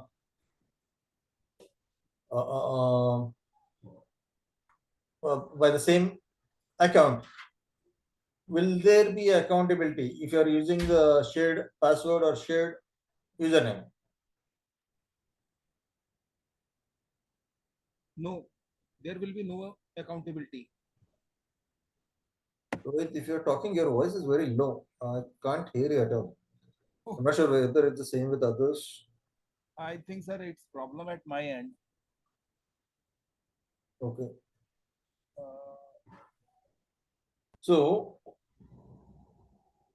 if you're using a shared credentials, right, what will happen? If the account is compromised, there is no accountability. Now, when we say accountability, if something happens, consider the computer accesses with Anup and by mistake he deleted some file. At least when I go ahead and see, I have logs saying Anup performed this activity, or he was the only person who was logged into the computer during that period, right? At least I have the accountability on whom it can go. But at the same time, Satish and Anu both logged into the same computer at the same time using the service account. Will we have the accountability here? Yes, because machine name is changed. No, right? Because if Anup has deleted, still even Satish should be questioned. Why you are logged in at this time? What all things you deleted? To avoid that, all that thing, what will happen? That's one part of it. Another part of it, consider any hacker got to know, okay, this is the password. XYZ is the password for particular service account. And he knows this account I can access and get into the computers. So you'll get into computer, any one computer, and he might run some scripts or whatever it might be, or he will go ahead and put some exe, which is getting access to all the computers, and one fine day he will go ahead and screw it up. To avoid all that situation, what is being done, CyberArk has a solution wherein you can go ahead and change the password. It will go ahead and change the password, and it will let you know when you're logging in. Okay, it will rotate the passwords and it will go ahead and update that hash value of a password to the remote computer. So when you're trying to connect, it will go ahead and it will, in the backend, it will go ahead and rotate the password and it will authenticate you when you're connecting through the CyberArk portal. Am I clear? Yeah. Okay. Now that is PAM. What is PIM? Privileged Identity Management. In this scenario, what happens? Now, Satish requires access. He will be connecting to the specific computer only for doing some audit part of work, or he wants to connect to this computer only once in a quarter to go ahead and see if all the patches are up to date on the computer. But for that, Satish doesn't have to have access all the time to that computer, right? Yes, no. Yeah. So if that's the case, I can set whenever Satish wants to get into that computer, he has to go ahead and enable JIT access. JIT access is nothing but just in time access. So when he has to enable just in time access, then it will go ahead and allow, I will have my roles on the privileged identity management to access that computer, and we will go ahead and allow that using JIT, nothing but just in time access. So that you can access that computer for specific time, 1 hour, whatever the time frame would be. Okay. And by default, it would be 8 hours, but you can go ahead and enable for hour or 30 minutes. Consider your work is only for 30 minutes. You can enable for 30 minutes. Post that, automatically it will revoke the access. Is it clear? Clear. If you want to extend it when you are in that particular, it will automatically kick off if you require something that's much more extended in the sense. Yeah, then again you need to go ahead and extend the just in time access time. Okay. Go ahead and activate the role. It will let you to stay connected for another 3 hours, 4 hours, or 8 hours. But ideal scenario, the longer duration, what is being kept as 8 hours, that's working shift. Ideally, if you're using that. Okay. Okay. Okay. Okay. Any questions so far?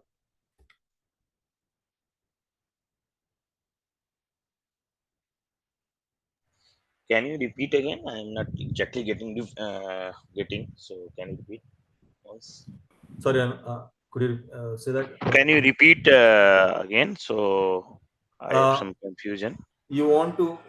I want you to repeat PAM or PIM. PAM. Okay. PIM is clear, right, Anup? Mm-hmm. Okay. So PAM is nothing but the service called as a privileged access management. Mm-hmm. Now, you want to access a computer, right? So consider you access a server. Now, if you are using a service account, ideally there are service accounts being used, right, for application related thing or particular applications team uses the service account to connect. In that case, what will happen? Now you have only one service account. You have the common password for that, right? Mm-hmm.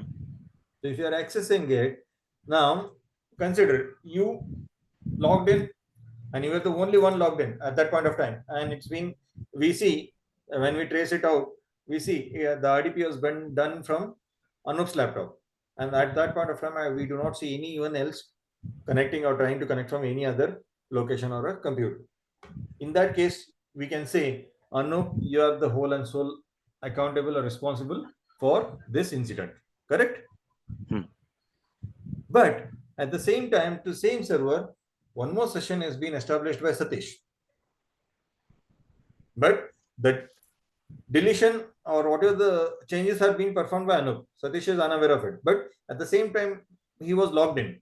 Now, when we trace out, in fear, you said, okay, I don't want to disclose what changes I've done because it has hugely impacted the company's business, right?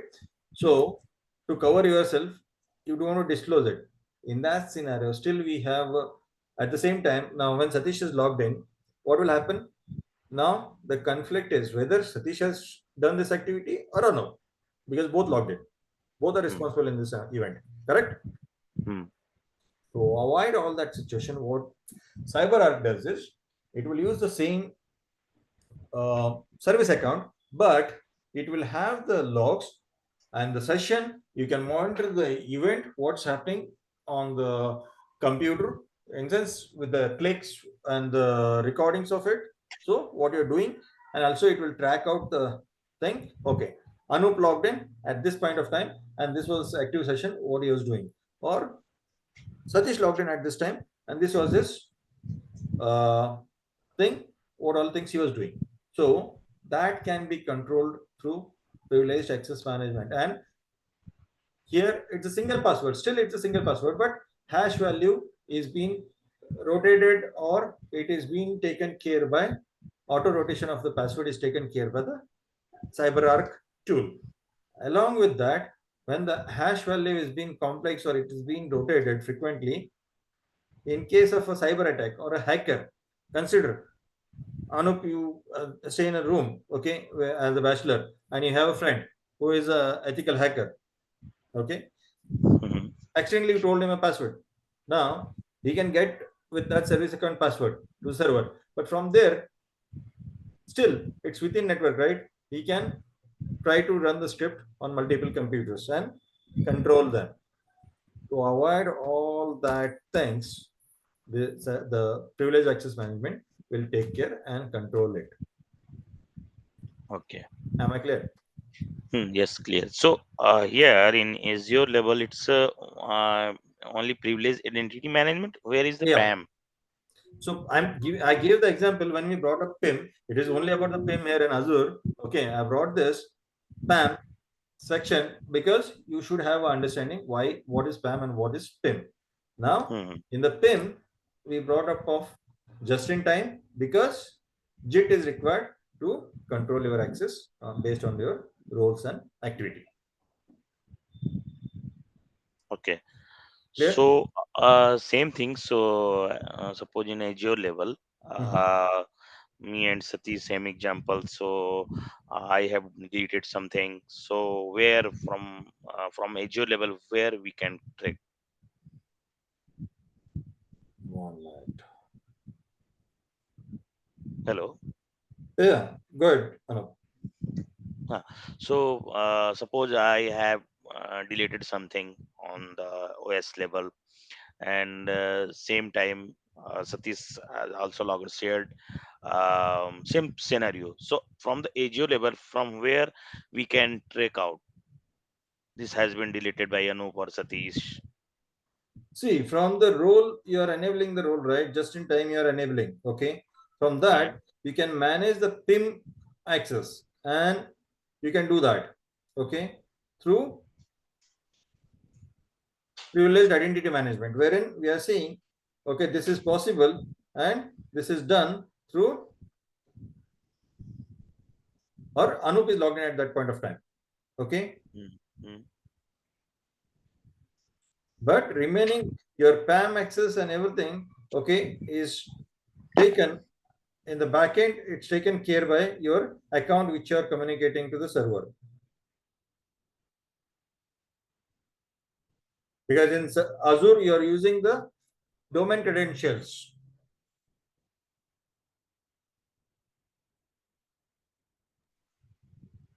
Okay.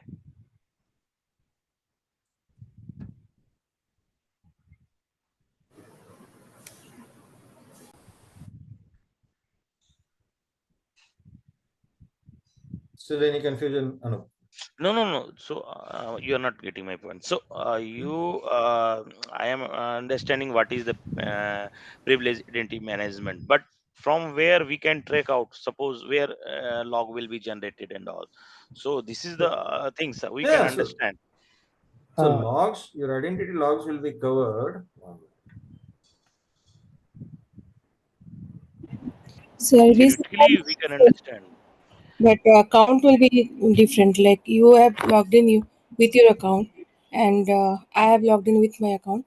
From logs, it will be identified. Yes, No, yes, that's what the yes. logs where exactly it is getting captured. Because if it is a Windows servers, we log into event viewer. There you will be finding the security event logs, Windows event logs, application event logs. So last time I do have this kind of things. By yesterday we logged a call with the Microsoft Azure. Is one of an application accounts they have done keep on changing the license, but we logged it. They given the logs to us. This is your for RCA, Mhm. but there are a lot of like what it is unique identifications, but we couldn't exactly find out. We again logged a case with Microsoft asking it which from which computer, because from our prospective sites we just see is only all, or they're given the logs to us, in the See, sense of from, yeah. So that means that particular ID, that's a functional ID. Now that is again big problem with us, because it's a functional ID. All our GAM team, security services team, and as well as the Windows team, most people are using the same accounts. Now it has been pretty much hidden from which computer has got access and trying to do find an RC on that. So the logs, how we can be identifying in that. See, the logs, you can get the logs. One thing, you can go ahead and see the audit logs. Okay. You can find the audit information here, history here. Okay. When you go to the all users, you can see the audit logs, what are the things you want, and what all has been done by the particular user. Okay. Now, along with that, you can see the sign-in logs. Got it. Okay. Yeah, this is what was kind of a thing. Like if you say the office application, office Yeah. history, your name is Sudhir, and there is a name, right? In that, we are finding a lot of only one particular account IDs.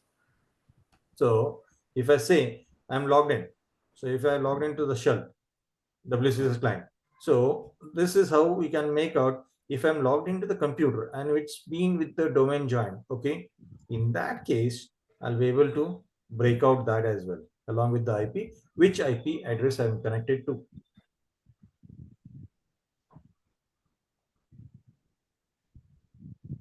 Okay. Does that Connected clarify? to, and what we have done during the log on time. So all log will be generated here, right? Yeah, but see, there is other thing of it. Okay, this is generating any log, but Okta has some feature where you can capture the screens as well. So, sorry, Okta, CyberArk. And this CyberArk is the part of Azure or something different? No. Cyber. CyberArk is the paid PAM and PIM access tool. Okay. That's a separate. I gave the example of the tool. Okay, but that has the additional feature like wherein it will go ahead and it's see their product is dedicatedly meant for privileged access management and identity management. More of it's a privileged access management. Okta comes in for your hybrid or privileged identity management, who is nothing but the identity providers. Hmm. Okay. Suppose CyberArk is not in our landscape, Mm-hmm. and so from the Azure level, how can track suppose every time such issues come in our queue? So I mean management. From So Azure. someone deleted on the OS level some files of the SAP. So who had Mm-hmm. done this one, and also how can I find it? See, So one is here, Anup, in this case, the only thing you can see is you need to look at the event logs on the OS level. Is there any file deletion? Okay, whether it was being deleted from the application, you need to look at the application events. If it's deleted from Windows, then you need to look at the Windows logs. Okay, you need to look mostly into we that. used Linux, not Yeah, Windows. so if you are used the Linux, then in that case, you need to look at the OS logs. Okay. Okay, now along with that, now when you're looking into it, the situation what you spoke about, Anup and Satish, both are logged in with the same service account. Now, in this case, if you're using the same account and you're logged in at two different times, so in that case, your service account has logged in at least. See, now when we see from here, I am logged in with the service account. Whatever the service account I have used is part of the domain. I am logged in. Still, I will be having the track of IP. I will be having a track of address, what all application I am logged in. Okay. With that, it's if and but it's not the 100% wherein you can go ahead and say, was okay, Anup was the culprit for deleting this file, or even as long as you do not have the audit logs enabled on. Still, if it's audit log enabled, because it's the same user ID and password used by Anup as well as Satish. Audit log is enabled from the Yeah, that's what I'm Linux. saying. If your audit logs are enabled also, still the situation would be dicey here because you're using the same credential. Yes. Right. Audit log, what will say? Okay, it's been deleted by XYZ service account. Yes. Correct? Whether it doesn't say Anup is deleted or Satish has deleted this. But only it's like you can go ahead and see, okay, this was the time frame when the file deleted. Now consider the time the Anup logged into the system at 12 o'clock and file got deleted at 12:30 and Satish connected to the same computer at 12:35. Now, who is the person? Anup is the only responsible person in this case. So it's a coincidence. So we had login on different time. But suppose one Mm-hmm. P1 come in our queue. Same incident happened. So that Mm-hmm. is the reason I'm asking. So P1 came and all team are working together. So on same time. Right. So someone mistakenly, some L1 level, junior level implies deleted something. So, but Mm-hmm. how can find the proof? Someone has deleted or someone or some other have deleted. So how can we find out and punish them? So that is the reason I am asking. Yeah, so that's So why I'm saying, right? junior level. For Hmm. this reasons itself, what most of the companies ideally do is they go with the PAM services. One is to avoid this situation and secure their infra as part of the security posture. The other part of it, yeah, so you will get the logs, but still you need to go ahead and do the if and buts here Okay, based so on the in authentication can and you based on open this the log? Anyone? Any? Can you open? sorry. Can you open? So inside everything is written or not? So Okay, what is saying? Session ID. This is the session ID. What I'm mhm. saying, what resource or what tenant This I'm is only connecting. information and So this is the request ID. Now see, if at the OS level, because the OS level will track as a different, okay, we can track if it's being done from the application level or a account level. You are logging in and your authentication is happening. But at the OS level, inside the OS, if hmm, you're deleting anything with the service account or anything with the common account, then if you are not using the PAM or you're not using the dedicated services, then it would be risky, wherein you have to go with assumption. But you'll be able to do track down at least out of two. Okay, these two should be there. If you're talking about 10 member and these are the only two people connected from this computer or that computer, that IP tracking and everything can be done. okay. Okay. Hmm. But say I think it's very difficult to find out, right? Yeah, So if cyber obviously. are not there, Yeah. actually, same happened. CyberArk was not there, so I had requested to infra team, but they had not See, that's what I'm saying. uh, It's very given dicey proper. situation. I can give the okay. This was connected. These two connect. If you're giving the 10 member, I want to know who deleted this.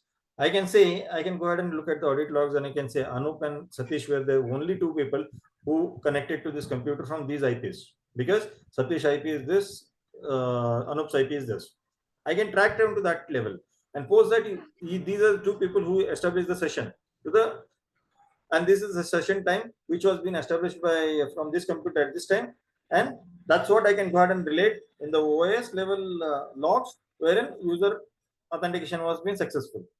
Okay, it's all mapping with your event and your with your logs. Hmm.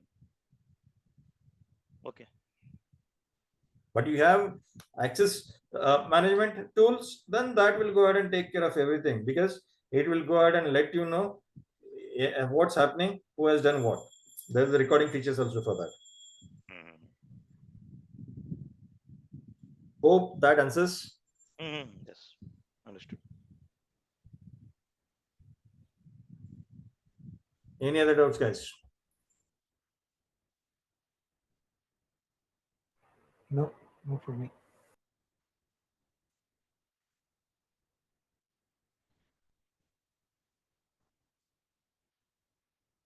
Okay.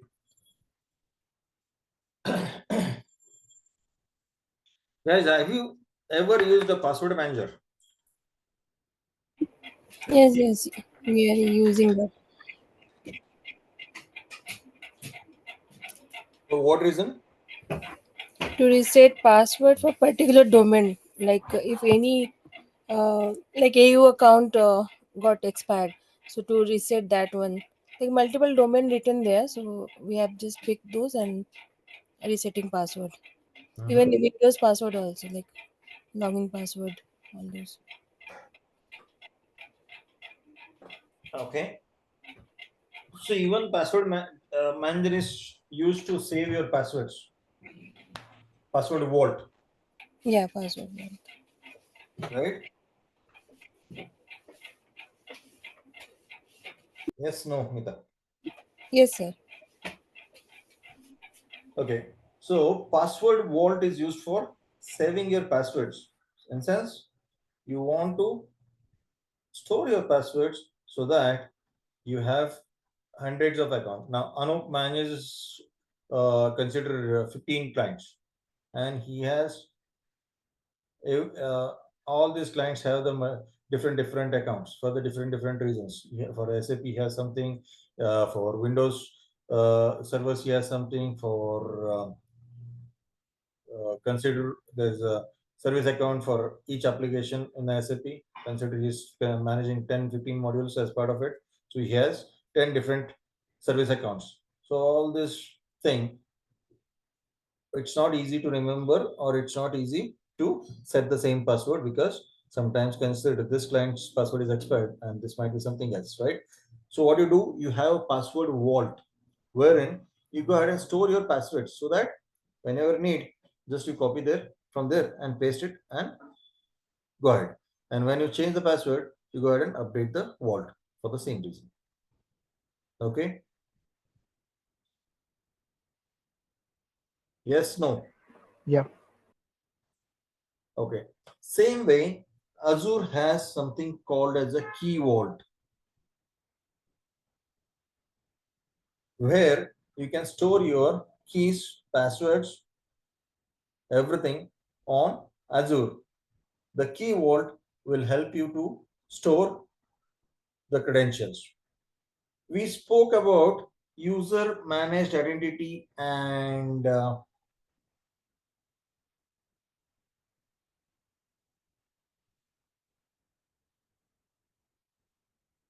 uh, uh, uh, service managed identity, right? Yes, no, guys.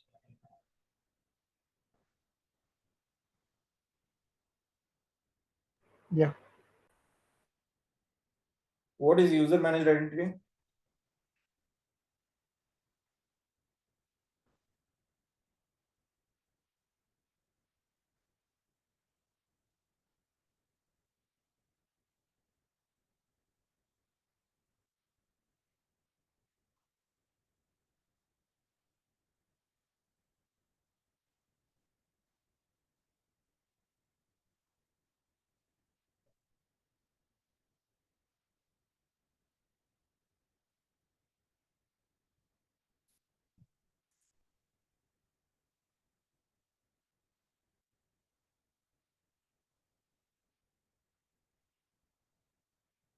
Okay. So, guys, user managed identity is nothing but the identity which is being the service account which is being created, or the service principal account which is being created by user for to be used in the application. Okay. And here it is not integrated with the application lifecycle. It's manually, once the application is being cleaned up, still the user managed identity has to be managed by the user and manually deleted. But service principal accounts which are created, those are application managed identities. In sense, when the application you are creating, it will automatically go ahead and create those identities, and it will clean up along with the application once you delete the application. In sense, the life cycle of service principal accounts are managed by the application. Is it clear? Yes, no, guys.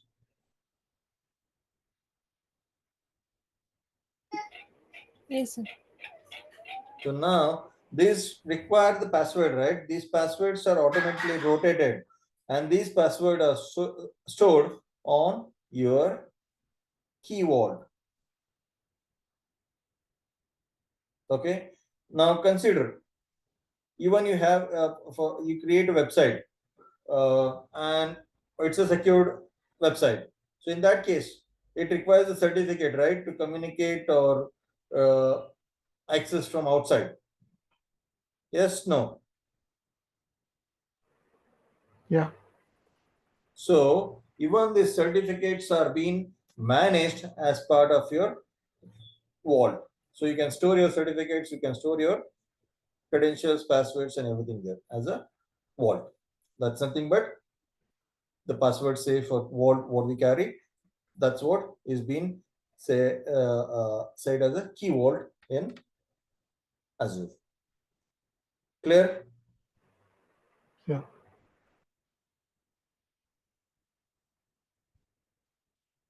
So far, any doubts? No, not for me.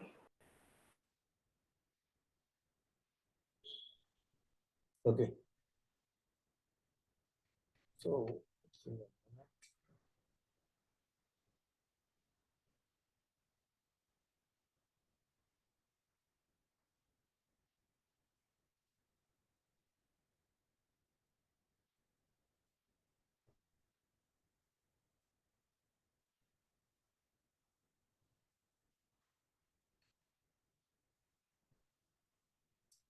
okay.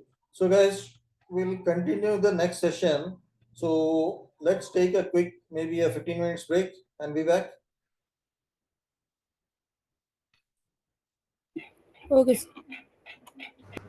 Okay. So you're going to finish the 13th session today itself. Yeah, Sadish. Yeah. Yeah. Okay then. Fine.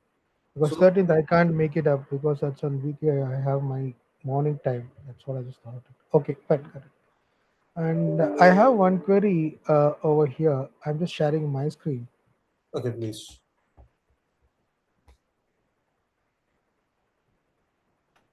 Can you see my screen? Oh, I cannot share the screens with this other participant sharing. Let me see. I can provide you the access. I'm not sure on this. No, no, you can. If you stop sharing yours, I'll try to share mine, please. Oh, I'm sorry. Okay.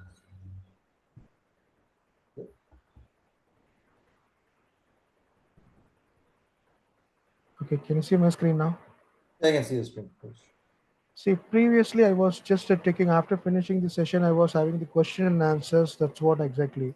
Suddenly now this practice sessions just came into the picture. That date is practice session April 26th, and this scenarios and all which just came into the picture. Just we want to create our things or submitting the URL links or how exactly for that. This is newly I'm seeing it here. Okay.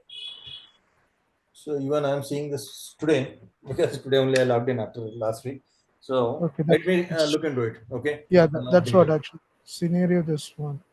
And actually, just thinking about actually if there is only one time session for an quiz, because I was keep on clearing on a few things, especially one it is so there is no not attempted what it's really up to here.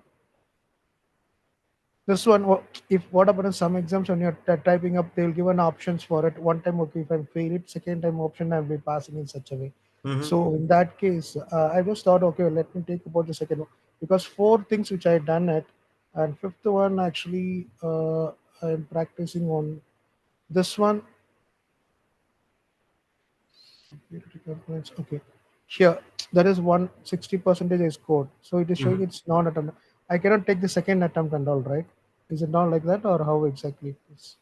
I need to check because earlier, previous sessions, we did, there was no Uh, what do you call quiz. Okay, part of this oh, module, okay. and the quiz was being implemented from this session. Okay.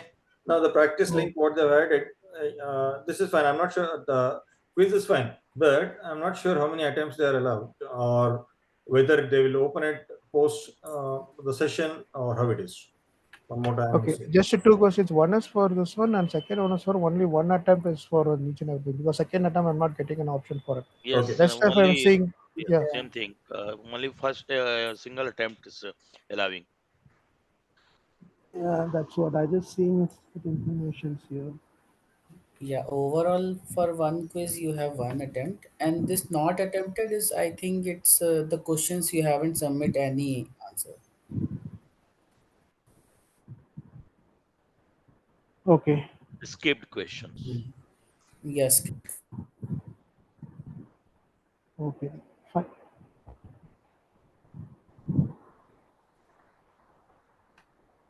Let me check on that on the platform how they have done it. Okay, and Okay. I'll update you on this. Thank you. Fine. Yeah, sure.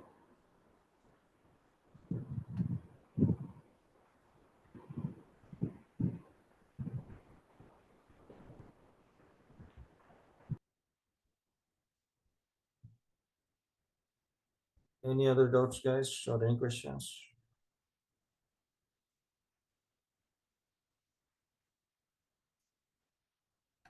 Then we'll. What's the time now? 10:35. Let's catch back at 10:50. Okay. Okay. Okay. I'll stop the recording and I'll leave the session active so that we can continue on this only. Okay.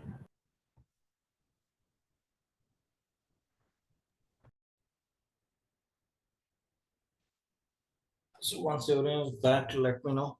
Then we can start.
Hello. Yeah. Yeah. Please start.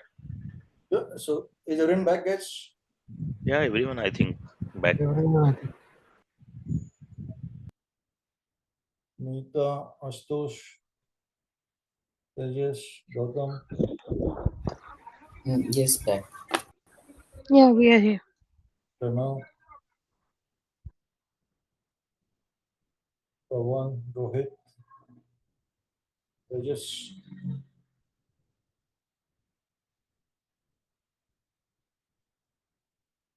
Okay, let's start. Anyway, we have a recording as well if something is missed on. Okay, so let's get back to the work.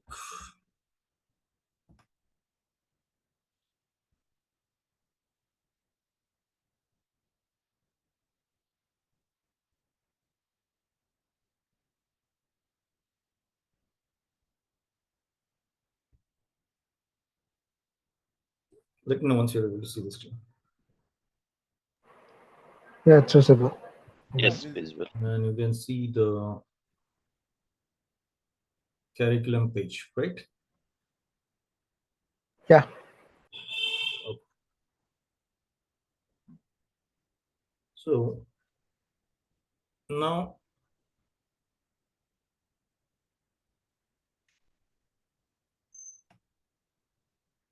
what is the use of storage and what are different types of storage? Did we discuss something called as SAS, NL SAS, and things?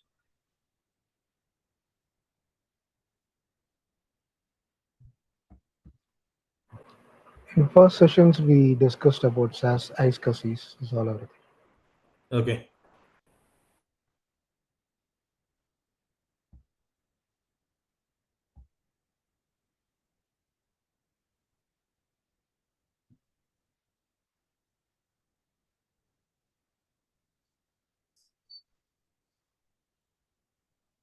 Okay, great. So now please let me know, why do you require a storage?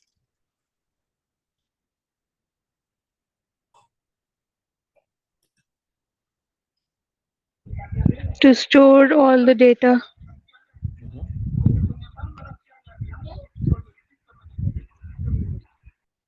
And what all format you can store it?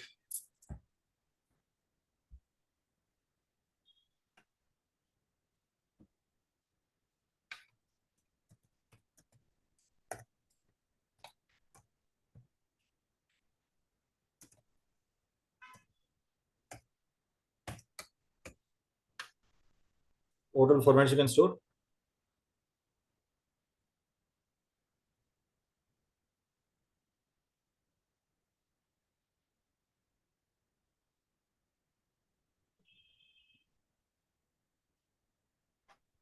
Yes. Sorry, I'm not getting the question. Talking about NTFS, that's kind of a things, or See, it might be any storage. Storage is used for what? To store the data. That's what Nita said. Correct. But what type of data you can store in it? see, the data needs to be have a proper way of a retenant, like we have in a kind of a RAID concepts, so that the data won't be get lost. If No, it no, is I'm, get not- I'm lost, not, also, not not getting into the RAID or the backend of hireability or how the things work, okay, or business continuity. I'm trying to understand what all format data can you store in the storage. If I give you the pen drive or if I give you the hard disk, it's NTFS format. New technology file systems was being used. You're talking about the format yeah, of it that. might be the file system or it might be the files or it might be videos, JPG videos, or it might be a movie file. You can store all that data, right? Yeah. Data into the bits, what you can say, Rohit, your voice literally, I'm not sure that. sir. Hello, I'm Yeah. saying data should be into the bits. Whatever the format is there, that data should be available on the storage into the bits, logical bits Mm-hmm. arrangement. Okay. Maybe text or binary. Yep.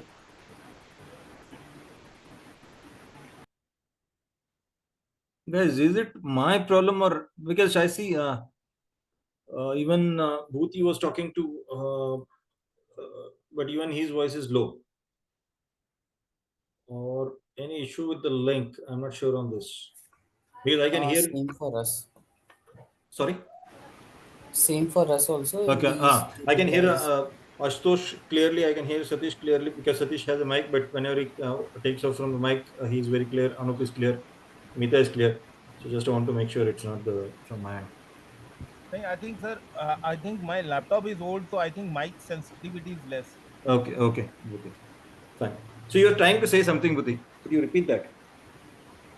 Basically, in the large storage, basically in the traditional hard disk, data into the, converted into the NTFS or FAT kind of thing. But in Mm-hmm. storage, I'm missing the name. Basically, some logical array is there to write data on the storage, large storages. That is Mm-hmm. into the Libo kind of thing, Libo block wise, or primary data, primary digits, 0 into 1. Mm-hmm. That kind of the data is stored into the large storages. Okay. Okay. Thank you. So guys, storage you can use for any sort of data. It might be a file, it might be a videos you want to store, or it might be anything. Okay, it might be your database file, or it might be anything. It might be Excel. Any data can be stored, right? As part of when you have a storage to or a space to store the data, right?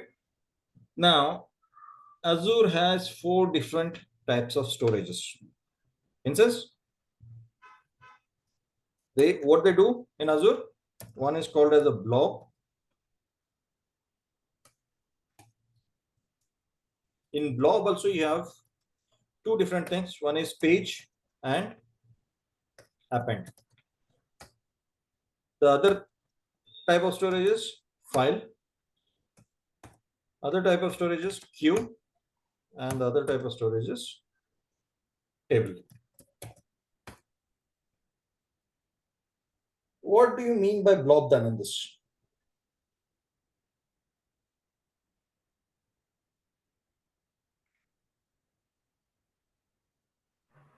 No, I don't have any idea. Okay.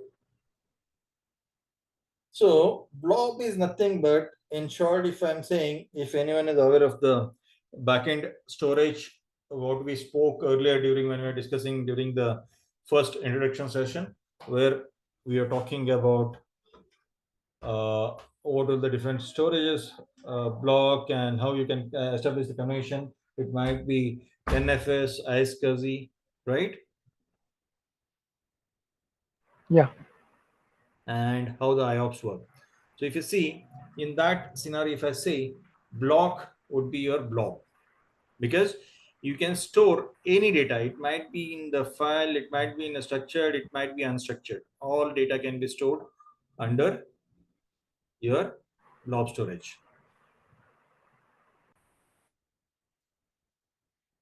Okay. So your virtual machines, it's just a file. Any file can be stored, and it can be unstructured. So you can go ahead and store everything on the blob storage, which will be placed. It's like a container. You're just going and dumping there. Clear? Yeah. Now, what is file? So everyone might be accessing the file shares, right, in your company. Yeah, in SharePoints kind of stuff. Yeah. So a share folders you access, right? In a company, they might provide you the network path. Okay, by default, when you log in, it will be connected to your computer as part of the logon scripts, or it might be specific links you go ahead and request based on, okay, this team member is able to access and I do not have access. Based on that, you take approvals and get the access to that particular shared paths based on the projects, right? Yeah. Now, how anyone has a background, how this file shares are being shared or how it works? See, in Windows, we have a roles called file and print servers. When you're clicking on the file and print servers, according to the domain-wise, we'll be splitting it. In front-end users, they really doesn't know. They will give / or my network, please, whatever. If they access, it will go on sitting over there. Or if you haven't, if that there is no file and shares, we have only file servers. We just give the / start and / the server name with the folders to the file name, so the file structures they can copy. They can map it as something like C drive, D drive, another X drive. They can map it so that when they can log in automatically, that will be get cached and it will be storing as a kind of a drive. Basically, network folder share through network folder share or through web share or through the SharePoint kind of thing. Okay. Right now, Rohit, I'm talking only about the file share, what we are talking on the Windows front. Okay. Okay. Because I want to relate it to your file here. That's the reason. Okay. So in Windows, as we spoke right earlier, we used to use the Windows computer or server where we install our domain controller and we say our domain is defined and we have all the computers in our domain are joined to the domain and we access with your NT credentials of the domain credentials being shared by the administrator. Same point of time, Windows has a role which you can enable as a file share or a file services on a dedicated computer, which will work as your file server. It's nothing but it's a shared location wherein all the projects will be sharing their data or storing the data, and the access is being limited based on the project or based on the folder or based on the subfolders. Okay. Yeah. Right. Yeah. Same thing in Azure, there is a service called as a file. at the storage. So this is used for your file share services. In sense, you can create a shared folder now, and you can provide the access to the specific set of users within the organization. Now you don't have to go ahead and build a Windows server, then enable the file services, then go ahead and create the share and do the things. Here you can go ahead and create the share directly on the storage account, file share, and that can be accessed based on the permissions you define and set it for your organization. Clear? Yeah.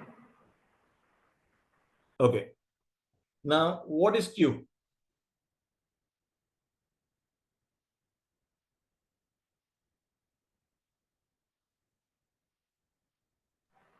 No, I don't have any idea. Anyone from the application standpoint? Queue is a messaging queue where we when one of the endpoint can share some data or some information, and some consumer will be there and which receive that message from the queue. Okay. See, queue used for storing your messages, or it can be used as part of your application wherein, so you have something you are configured, so it has to send the message or whatever it might be based on the things. Those messages can be stored at the queue, and it can be used for first in first out based on your messaging queue. So consider the request has come, okay, for your application. The application request would be performed based on the queue. So that waiting can be done at the queue storage, and it would be configured at your application layer. So for the communication. Am I clear? Yep. Okay. Now what is table?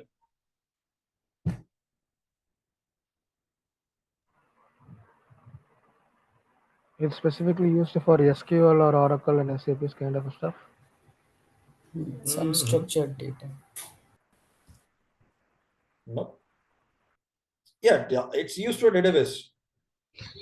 Storing all the data in the database table format. That is the, if you want to particular things to be taken backup or need to be shared, so we can do that. Take a backup and share it. To store the structure of the data. Yeah, table is used for storing a structured data. For NoSQL, Without data. it's used for the NoSQL. You cannot go ahead and store your SQL or Oracle data. It stores your non-relational structured data.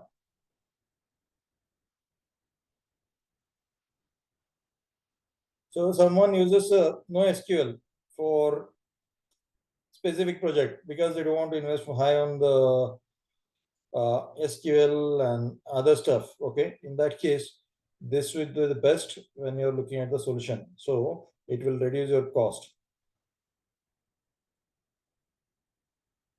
Clear? Yep.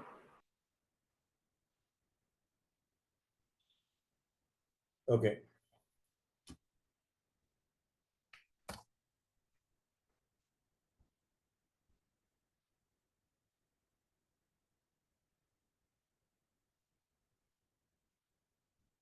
Okay. Now we spoke about the storage types, right?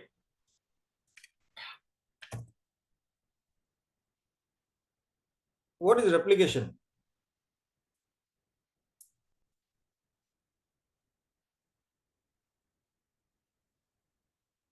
What do you mean by replication? Why it is used? See, Go ahead, Satish. you can go ahead. You can go ahead, please. Like imaging of data. Sorry, Mita, could you repeat? Imaging of data Imaging of data. for backup purposes. Okay. Okay. Its redundance purpose we usually call it a high availability data supposed to be there, It's kind of the DR. What happens is one particular location they will be using it. Same parallelly, it will be having a redundance to the replication will be in other location, so the data won't be get lost even though if there is any disaster recovery as well. Okay, right. So, guys, replication is required for your business continuity and disaster recovery. Now, Meeta, you said for the backup, right? So backup can be done, the image backup or the VM backup, or it might be a file backup, okay?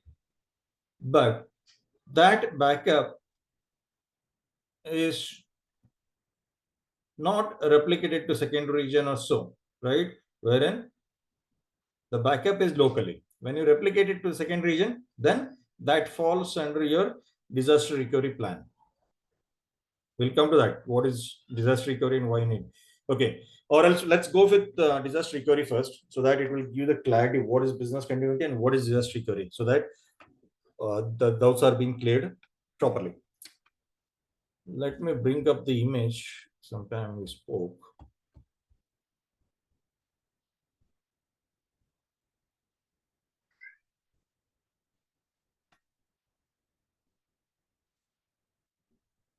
This is what we discussed, right? At the start of the sessions. Yes. Yeah.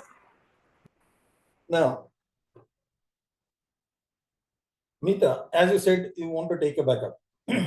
For Pune Megarabatta, if you're taking a backup, the backup is sitting here. Okay? Same data center. But it is not replicated, or it's not been created as secondary copy to the Pune Kharadi or Manyata Bangalore. But still, the data is here. That's your backup. What you're talking about, the image backup. Okay? Now, when we talk about replication, in sense, you have one copy here, and what you're doing, you are replicating. In sense, you are mirroring the data to the offsite. It might be a Pune Kharadi or secondary site, which might be a Bangalore Manyata. Am I clear? Yes. Okay. Now, this replication is used for, in case of, we always hear, right? Chennai is being flooded or the businesses are down due to the flooding. Correct? Yep. In that scenario, what happens when Chennai office is down? Still, this data is being accessible from Bangalore data center because you have replicated that data. In sense, you have business continuity in a plan. Okay. Still, your business continuity is in place. In sense, in case of a disaster, still it doesn't impact your business because you can access the data from Bangalore data center or so and continue your work.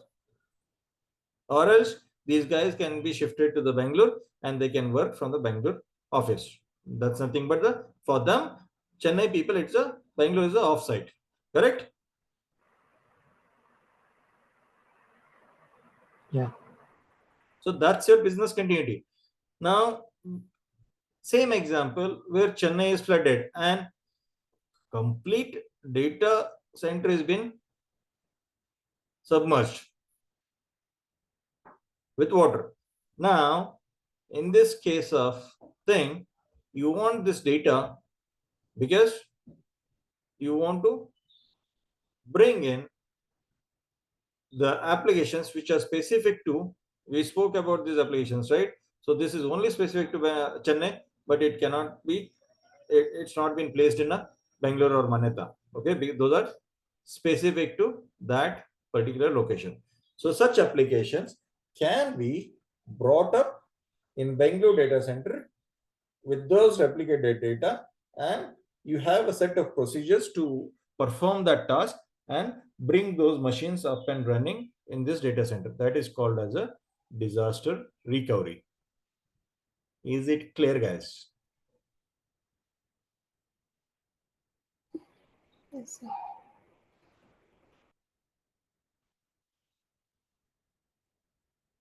Is BCP and disaster recovery is clear?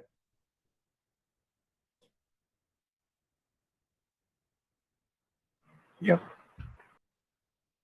Okay.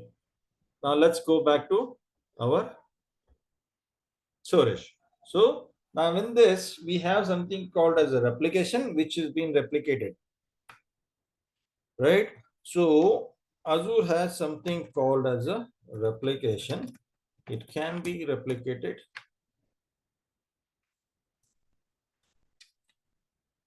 LRS, GLRS, GRS,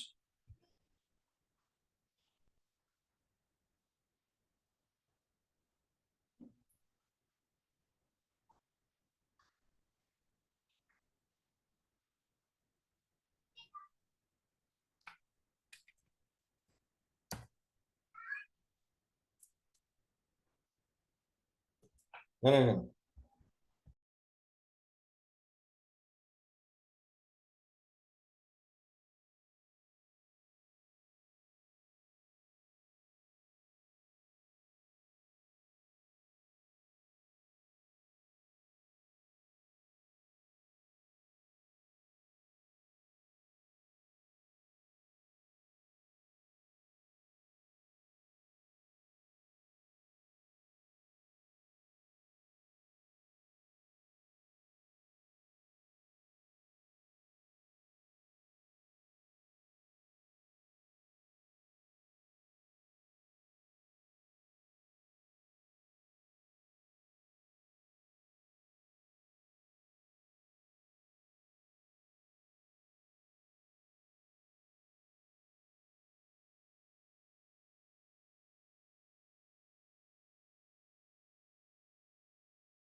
Hello. Hello. Yeah, sorry guys, I got a person call. Okay. Okay. Yeah. So what is LRS?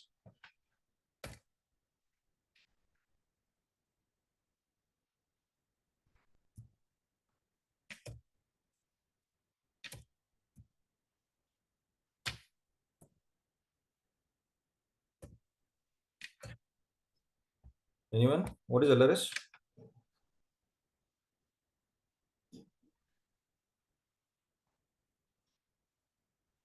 No idea.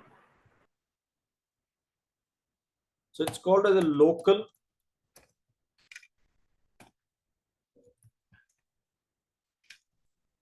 redundant storage.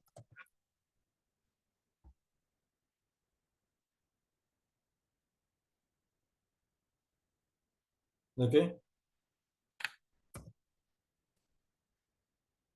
Okay.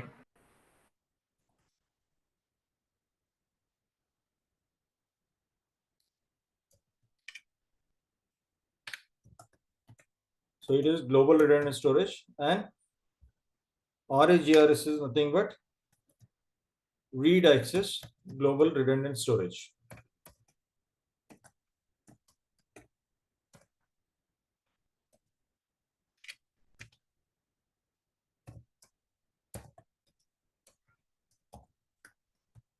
Okay.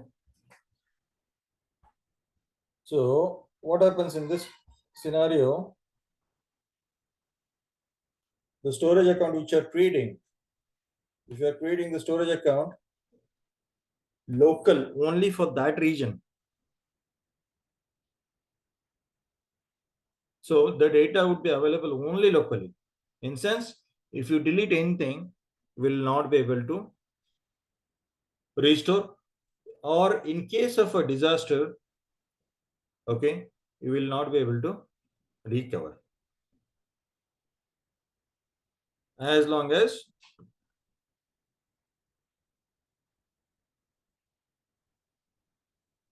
it's been taken care by Microsoft. In sense, they have a additional copy of it wherein they restore it, then you will get it. Or else they are not gonna copy anything part of local redundant storage because you are not paying for that. If there is a disaster, it's done. You're gone. Okay. In global redundant storage, what happens? Wherein you are paying extra price for replicating the data to the different site or a location. In sense, you are replicating this to the different region. So consider our Azure data center is in Mumbai. Still, you are replicating one copy of a data towards Chennai data center. In case of or Chennai data center copy is being replicated to Mumbai. So in case of a disaster, it's been flooded. Still, you will be able to access that data. In this scenario, Microsoft will restore and give you to access on Mumbai data center. Okay. Yep. But consider RAGRS will help in what? This we are talking when GRS will be helpful when even Microsoft data center has been submerged with the flooding. But now your organization has something, okay, you want to restore the data. There was some disaster in your organization due to which you lost the data. In case of RAGRS, you will have a read access to the secondary region where the data has been replicated so that you can restore that to your location. Am I clear? No difference between GRS and RAGRS. So please clear it. Okay.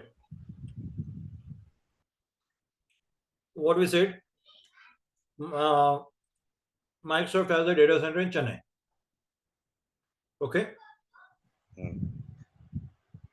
And it has a data center in Mumbai. Now, Chennai is flooded. So they lost the data. Okay. In that case, Microsoft will go ahead and restore this data because you have enabled GRS, instance global redundant storage. So you are paying for that replication and they will go ahead and restore for you. Okay. And help you in bringing up the application. Now, Chennai, location wise, it is working fine. There is no flooding, nothing. But it's only your office which has some issue. It might be due to the cyber attack or it might be due to something which you are in a disaster situation. Following, Anup? Okay. Yes. So in that case, still you need a data, right? So if you need a data, when you have a RAGRS, read access global redundant storage, that's when you will be able to restore the data because you will have a read access and you can restore that data copy. Okay. So which one is the more profitable? So RAG and cost wise, which one is the good? Lesser. So GRS or RAGRS? See, in any cloud provider, there is no free meals, first of all. Till here, it's a lower cost, LRS. But the risk involved with it is you, in case of a disaster, you do not have any copy. Okay, you are done there. In RAGRS, you have a one copy, but still it's of no use. It's only your data center is failed. Correct? Mm. If it's a complete disaster for the Microsoft data center, they will help you in restoring that. You are eligible for this. So your cost is increased here, right? Now the third thing where you're going with RAGRS, you're saying even there is a disaster in my data center, I should be able to access my data. You're adding one more service right here. Mm. So your cost is higher than GRS. Okay. Clear, Anup? Yes. So now, see, as you add one service, you are being charged more. As you add another service, you are being charged more. So the cost keeps on increasing. Yes.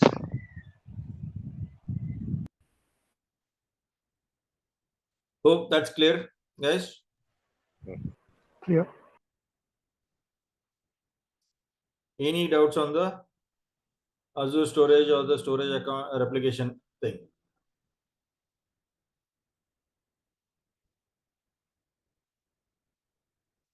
Any doubts so far?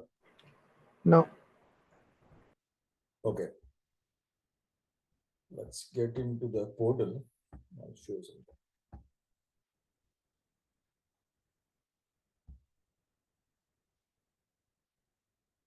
So let me create one storage account.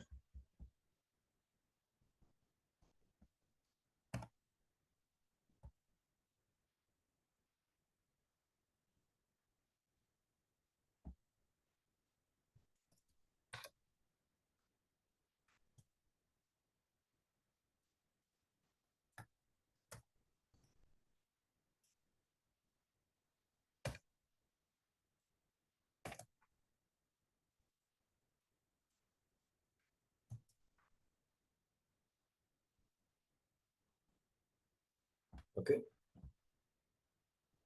What are the primary services you need? So you are you using the blob storage? See, blob storage supports your data lake as well. In sense, for your big data, Azure Data Lake is supported on the blob storage, not on any other. Okay. So in that case, what do? You are creating the Azure blob. So you can save any unstructured data here. Any unstructured data. Okay. Now they have increased called as premium, wherein will have a very low latency. In sense, you will have a better network, better IOPS, better things here. Okay. When it's been replicated also, it's been replicated on the higher speed here.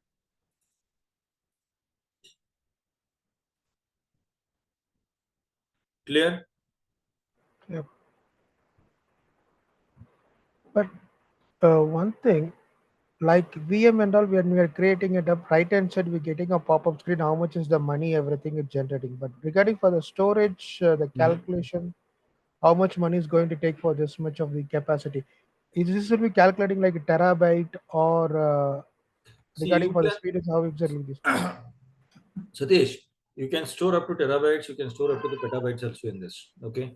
But Yeah, the the money calculation for terabytes calculation or the calculation will come in picture. Now for the disk, what we said on the VM, the calculation what it was showing. Okay, for this disk, I'm charging this. Okay. If you're using the blob storage or file services, based on the usage, you pay as the data grows. okay, Right? okay. Okay. Now you can see account type. Do you want blob, page blob, or file? What do you want? According to that, you can create a storage account. So I say page blob by default. Okay. Now redundancy. You want to go with the local redundancy or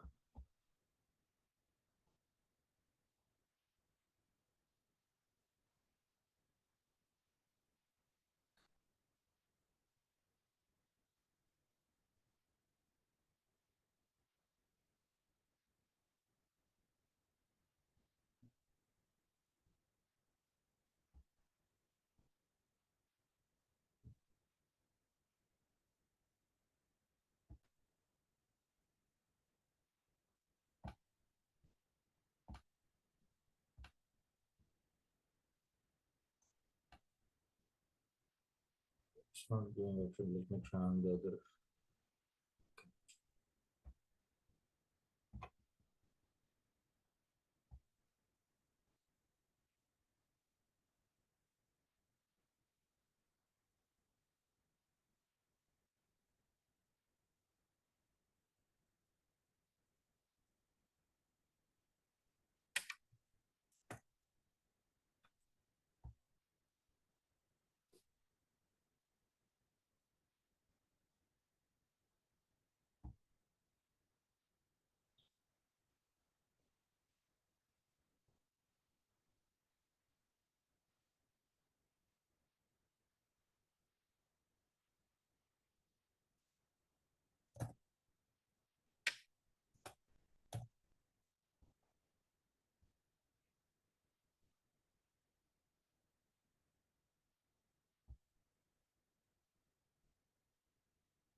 See here you can see you have a local redundant storage, even the zone redundant storage. Okay.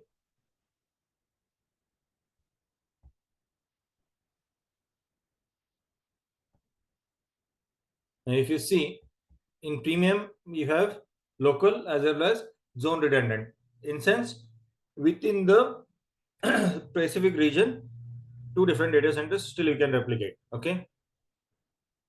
Now, when I'm going with the standard, I can see what all purposes. I can see geo redundant, local redundant, zone redundant, and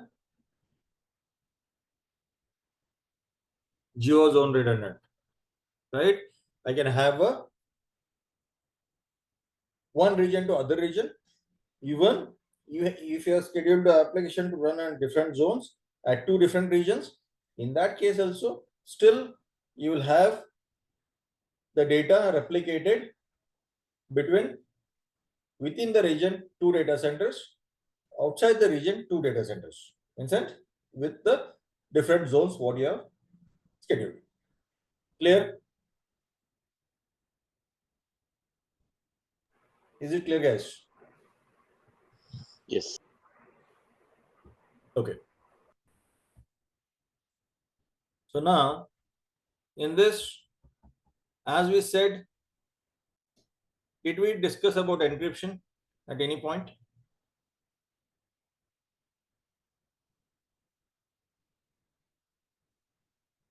Guys, someone just recall if we discussed about the encryption, how the data encryption happens? Yes, no?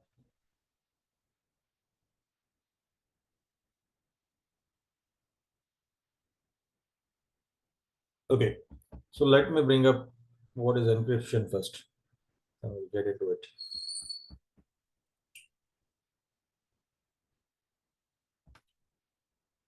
Why do you need encryption? Data privacy.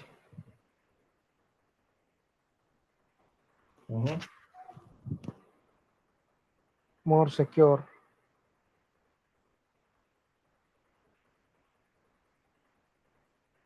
Okay.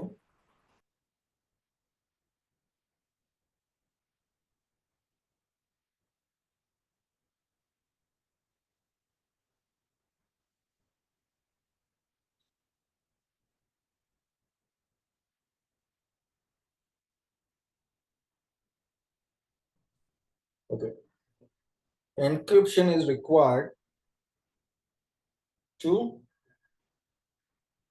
safeguard your data. In sense, it will go ahead and encrypt so that you will not be able to steal the data. Okay. Or can be directly accessed. Right?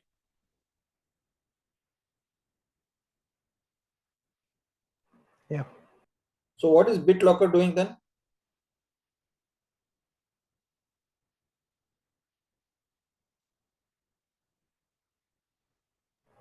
keeping the. We spoke It's a about safe feature locker. BitLocker.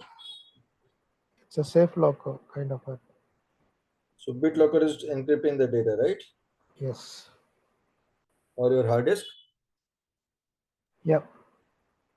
So if there is theft or stolen, still it's secured because the data cannot be retrieved. Right? Yep. Same thing for this security feature, you are encrypting the data. And all your storage are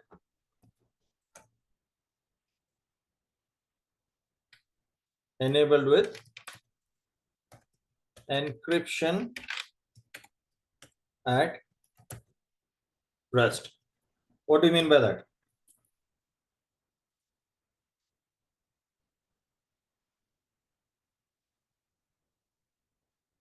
Anyone heard of a terminology called as a rest or in transit?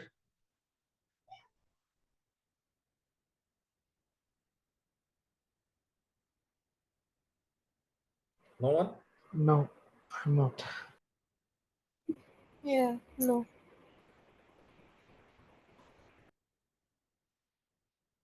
Anup? No. Okay. So guys, what is in transit? What is transit? Tell me, by the way.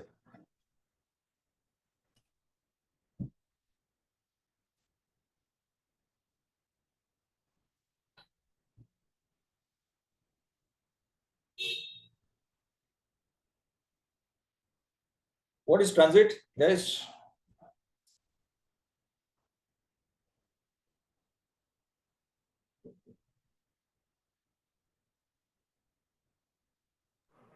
So the data will be going from your things to.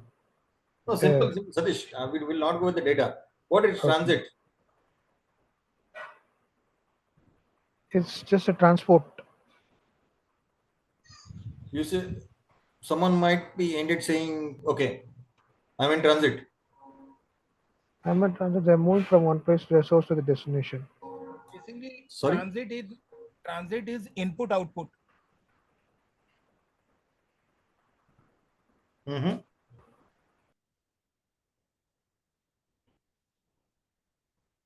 Transit is nothing but the Moving data from moving data. anything, from one place to another place.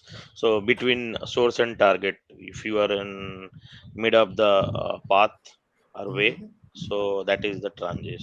Okay. So now, if I'm traveling, consider from Delhi to Mumbai. So someone calls in, hey, I'm in transit, right? What do you mean? Like you So will be on the airport or in yeah, security you're check and all.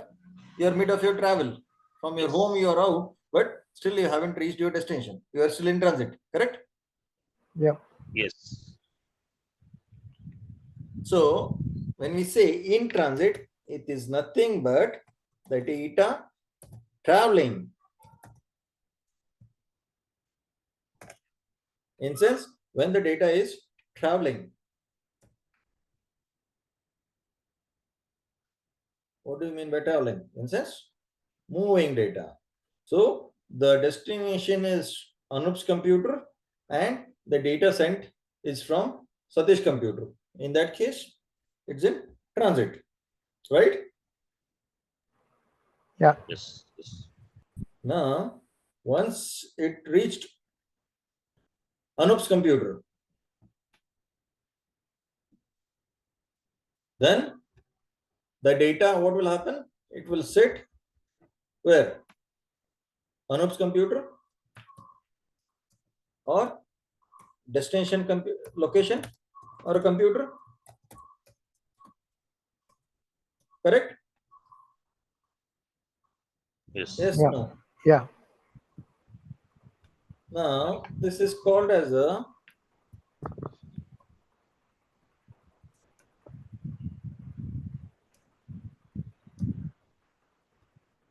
in-transit encryption because the data is traveling from source to destination. So this is in-transit encryption. Now, once the data reaches, oh no, it sits on his computer. That's called as a encryption. That's called as a rest. So it has reached the destination. So encryption at rest. By default, all these storages are encrypted once the data has been arrived at the storage level. So you don't have to worry about it. But still, data is not encrypted during your transit. Clear? Clear. See. Hmm.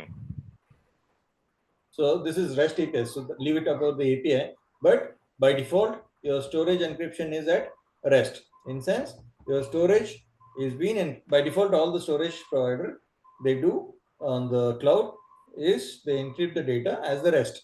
If you need the additional thing wherein you want to enable the encryption at the transit level as well, you can go ahead and configure the encryption at the application layer, wherein you can define how the data should be safe and how it should be traversing or the things can be done. Am I clear? Yeah.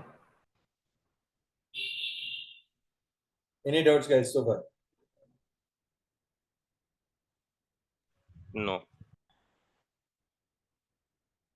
Clear? So this is what the storage account is. Okay. Now let me DRV. Okay.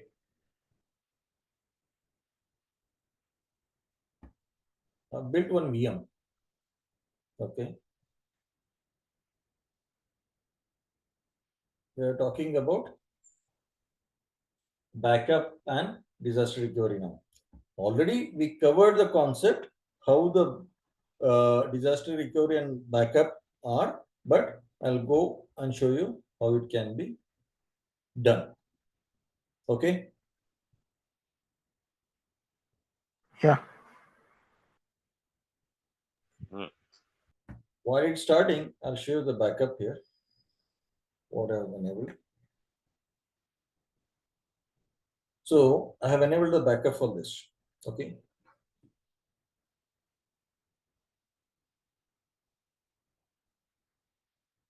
Let it come up, then I'll show you.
Okay, this is the VM which I have created.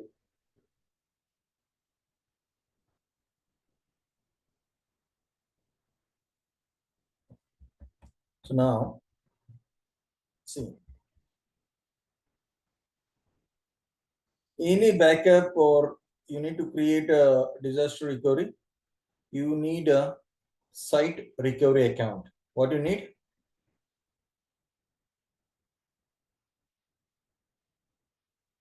Guys, what do you need? Site recovery account. And then site recovery vault. So that will help you in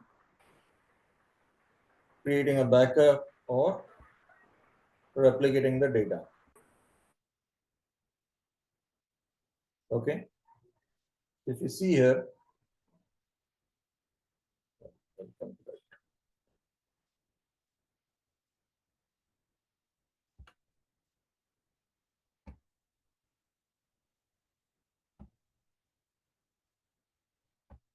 see, I have enabled the backup for this machine. Okay. If you see, I have this backups running here. Okay. Every day, the backup is taken 3 times. One it takes in the morning, one it takes in the afternoon. So every 4 hours is the backup what is happening here.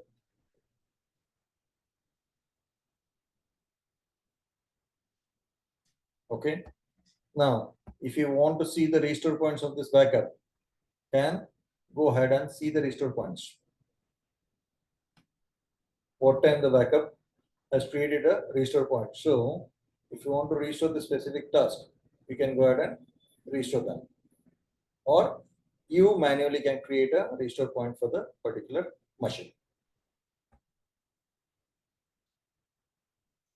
As the backup is enabled, I can either go ahead and restore the complete VM, in sense the disk attached to it.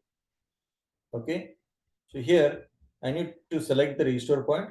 So consider I want to go, since the machine was working fine till Friday and today it's not working. So Friday is what? The best snapshot I would go with the 9th Friday, right? Right, guys? Yeah.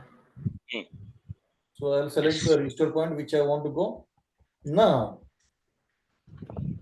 either you can create a new virtual machine using this disk, what is being replicated, or else you can go ahead and replace your existing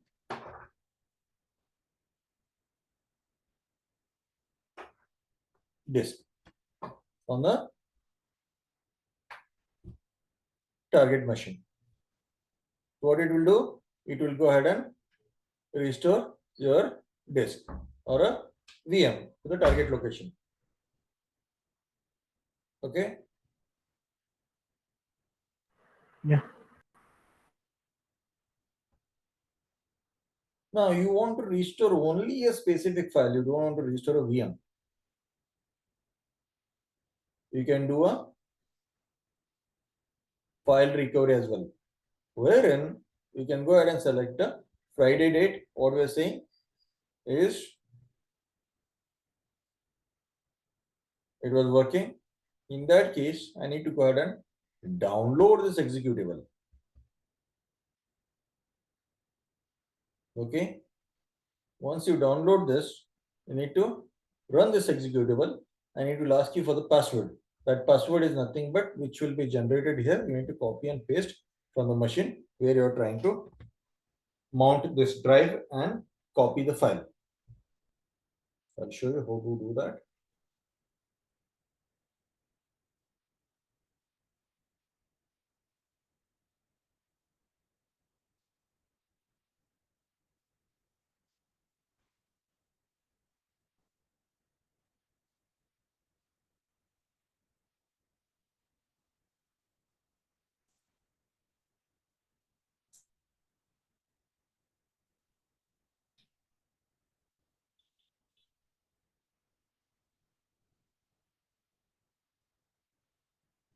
It's generating the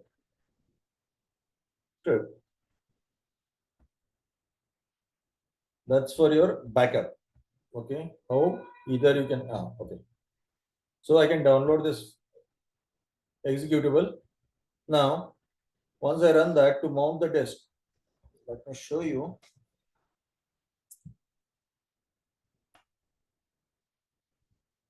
If I go, I see this PC. Do you see anything here? I have what? Only one drive. Right, guys?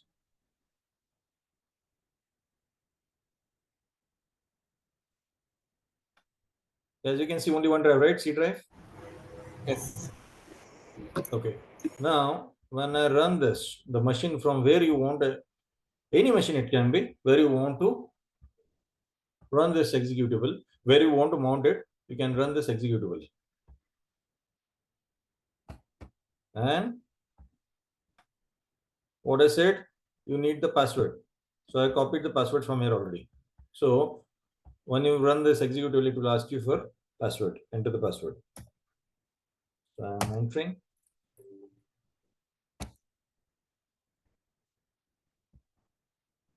Okay. Once you enter the password, it will go ahead and run the PowerShell command and the script.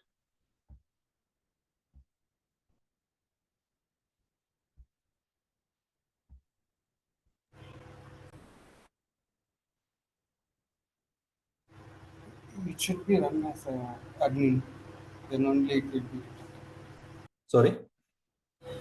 It should be run as an admin, not as a normal user.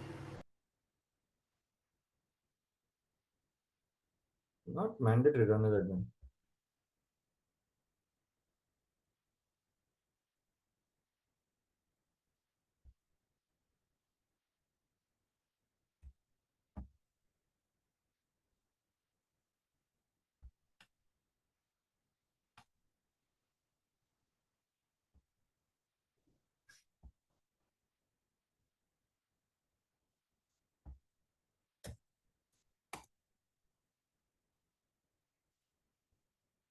Okay.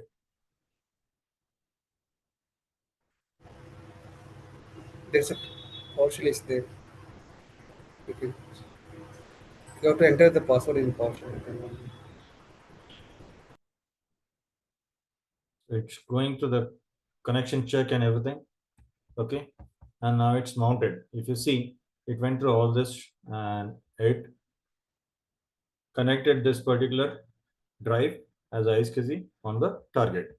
Now, once you complete your data here, this is a drive. Earlier, what we had only C and E, right? Now we have a D drive, which is nothing but the machine which is being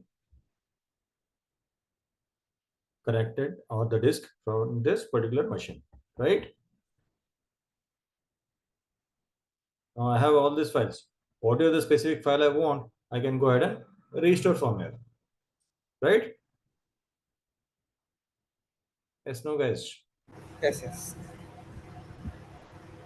Okay. Once you are done with restoring the file what you wanted or copying, then you can go ahead and unmount the particular disk. Now it should automatically unmount from this computer.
Okay, so it got unmount successful.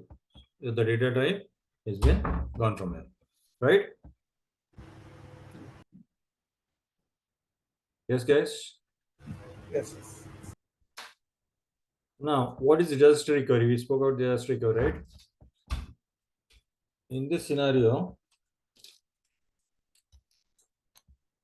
I can go ahead and do a test failure. Ideally, most of the organizations, if you see, they will have, when they're planning for the disaster recovery, they will have, as part of the audits and all, they have to conduct half-yearly drills. In sense, they have to. You have seen the fire drills, right? What ideally happens in the bigger parks or the offices. Same way, you go ahead and do the DR drills to make sure the systems are working, or else the procedures what we have are in place to, in case of a disaster, you are able to perform it. Okay, that's what is being done. Now, this can be done how? Either I can do a test failure. If I am doing a DR drill, in that case, I can go ahead and do the test failure and see the application functionality in isolated network and move it back. Or else even I can do the failure and bring it in isolated network and do the stuff. Now I'll go ahead and do the failure. So machine has to go in a second region. Now this machine I have connected, right? So let's see what happens here.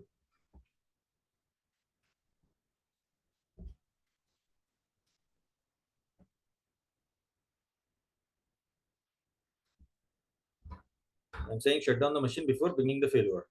So what it will do?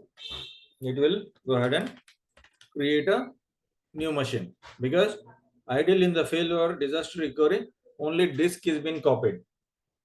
The machine is being created from that disk once we bring in into the new network.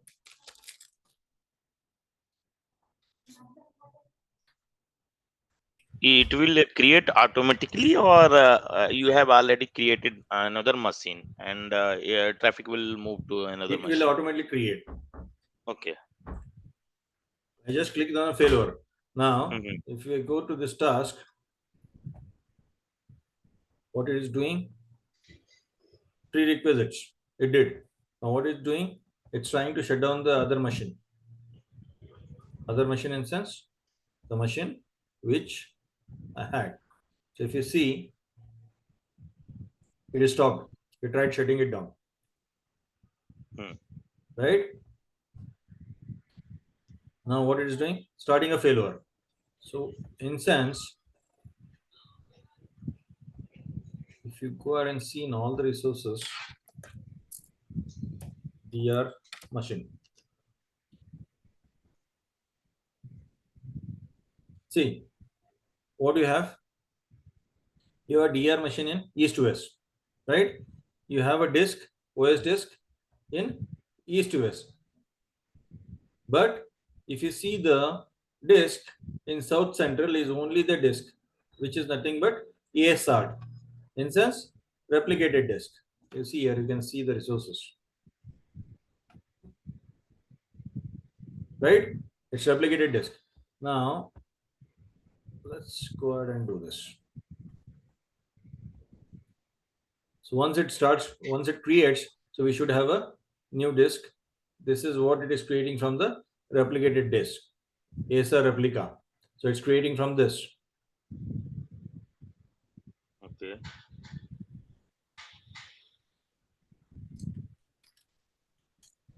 So location will be the same location it will create, or we have to set the location. Suppose we are in India. What we discussed about the peer regions. Right? We have the region. So what is the peer region for me? For Chennai, it would be Mumbai. The same way, east to west, it might be central US or east to west to west. Okay, so need to be configured before going to the test of failover. Failover need to be set up, right? Yeah, so that can be done. Let's do this failover. And probably I have one more VM. I'll show you. Okay.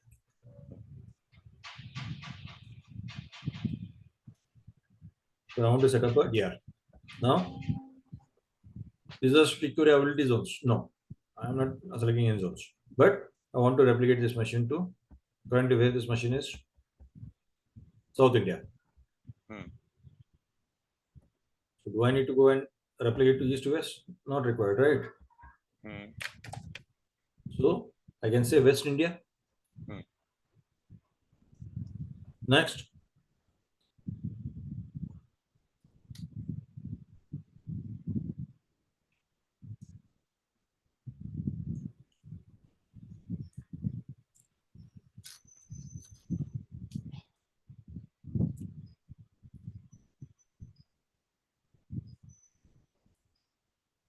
All this popping up.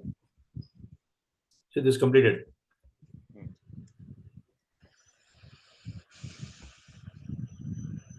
So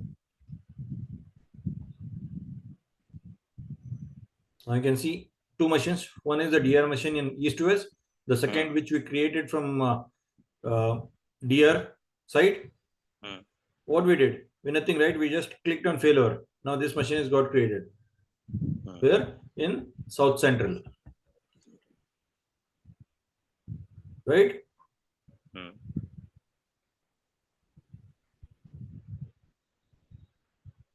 Status running. Okay.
So then,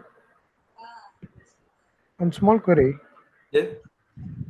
See, actually, when we are in this disaster recovery, we are manually up. Usually in HP and all, we have a storage kind of it. One is automatic. Don't we have tools to bring up then automatically? So like that, you have it separately. Like any other tool is there, or only we have to bring up the disaster, which is the saying getting back up. Okay. So sorry, got it. You got my question right? Let me repeat it. You were talking about some HP tool. उसका number है doctor को बता दीजिए तो. Yeah, HP tools we have. HP EMA we have ones. Abhishan नहीं हुआ sir. Oh, sorry.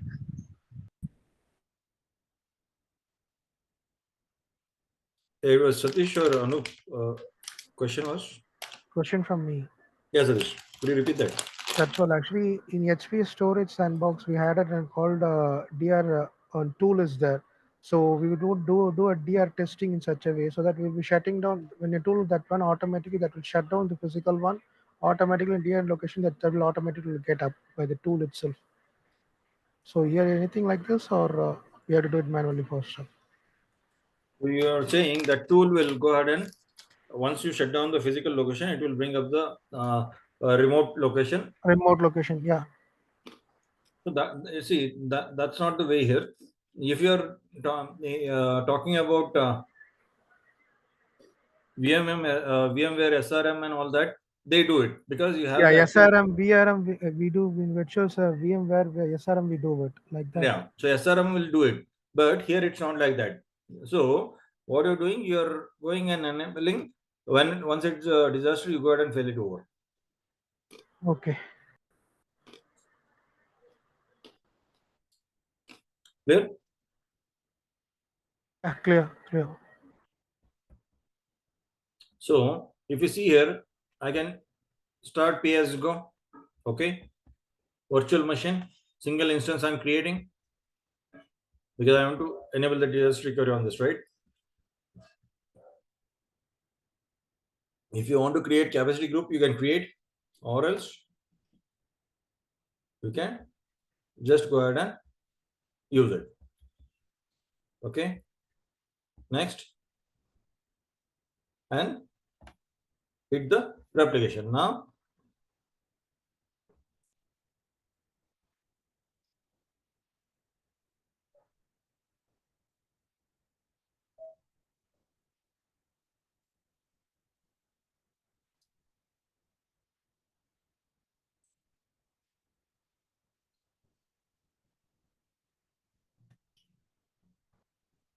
you can change the storage setting because I have used SSD here previously. Okay.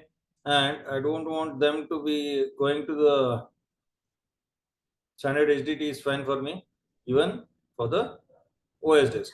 When I want to bring in, I can go ahead and bring it the way I want. Okay. Later point. So replication settings, I'm saying write recovery, 24 hours retention. Okay. Got it. You can set up your retention policies as well, and then you can create it according to that.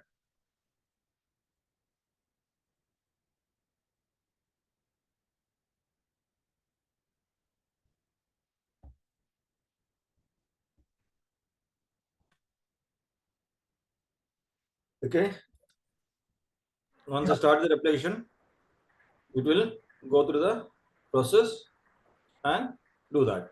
But if you saw here, this VM is created, right, in South Central. And we have the public IP. Let me try connecting to this machine.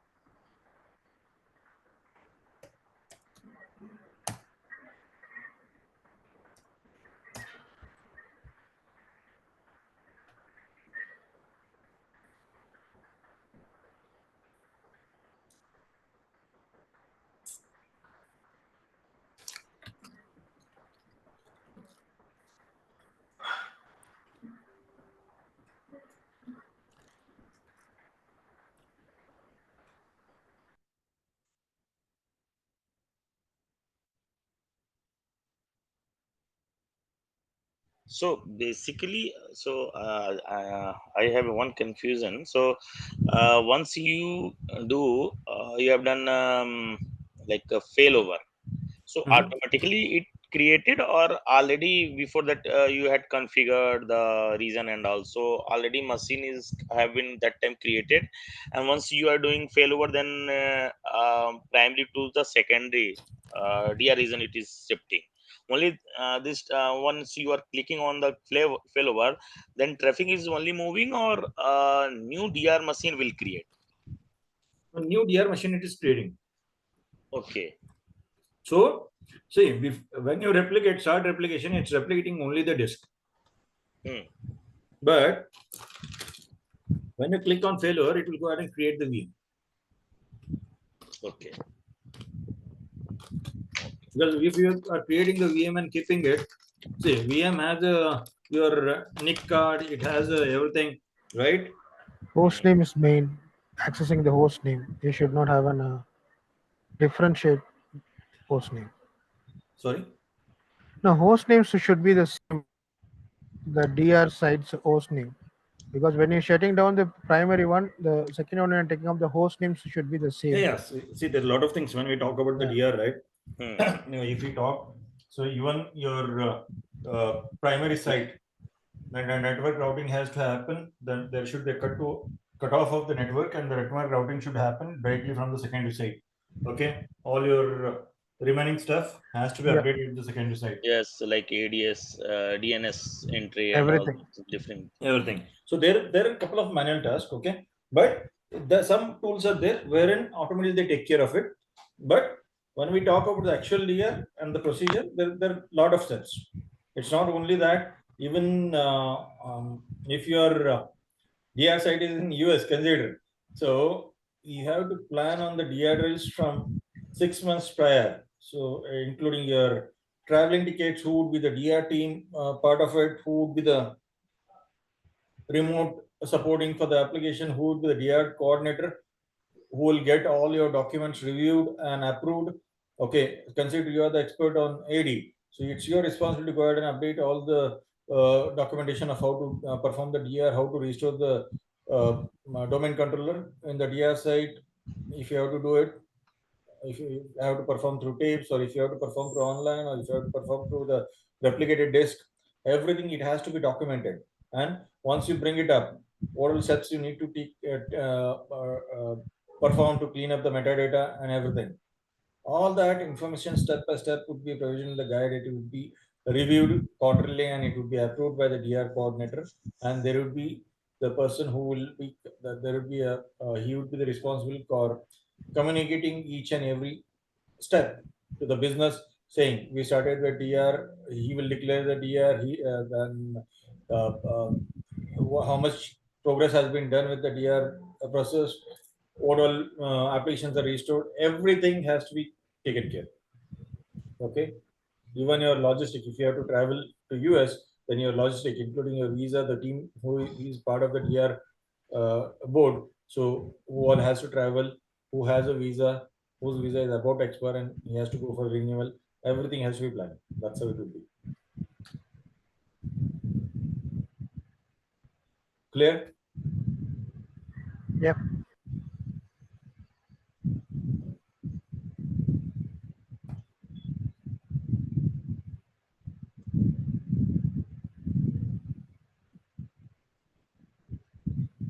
Okay.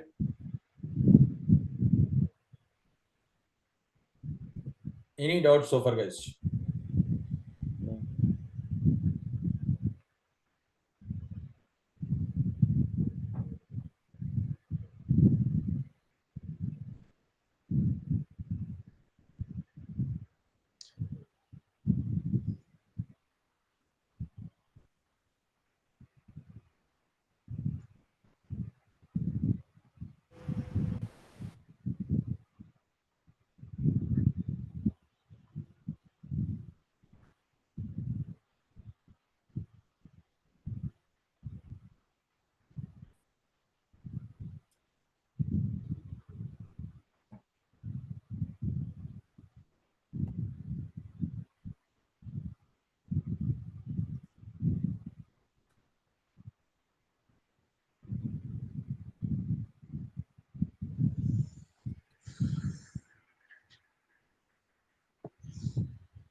So once I do this commit,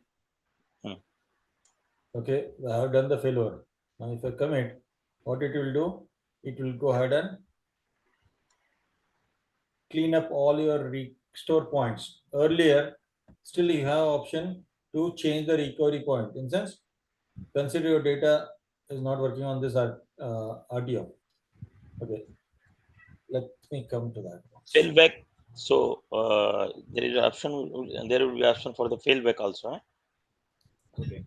So anyone has any idea what is RPO and RTO? Yeah, that's the point I am coming. So RPO and RTO. So I have a query about that. Yeah, recovery point of objective and recovery time of objective, something like that. Full form.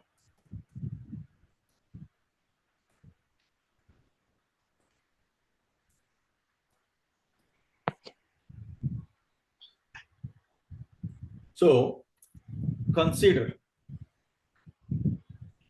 what is the recovery point of object?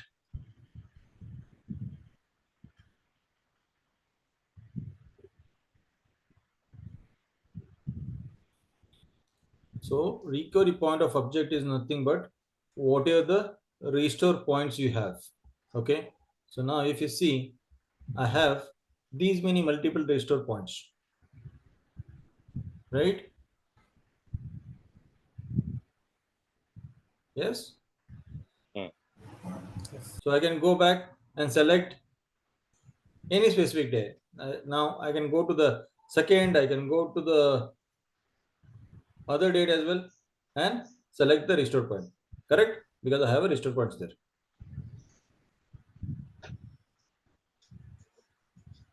Yes.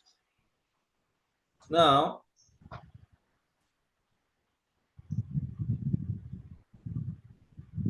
this is nothing but recovery point object. So what are the restore points you have, available restore points? That's called as a recovery point of object. Consider now your DR coordinator has declared the disaster. Okay. And that's where your actual DR activity starts. In that case,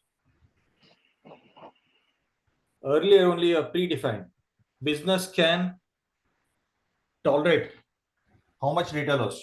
It is been already discussed with everyone, and that's when they go ahead and define the RPO. Nothing but consider business can accept the data loss of for 1 hour in case of a disaster. So consider now the disaster is declared and business can accept only the data loss till 11:20. Now is 12:20. Okay, they can afford 1 hour data loss, not beyond that. Okay, so in that case, if we have a restore point, you will have what? Every 1 hour is restore points, right? 11:20, 10:20, correct? Hmm. Yeah.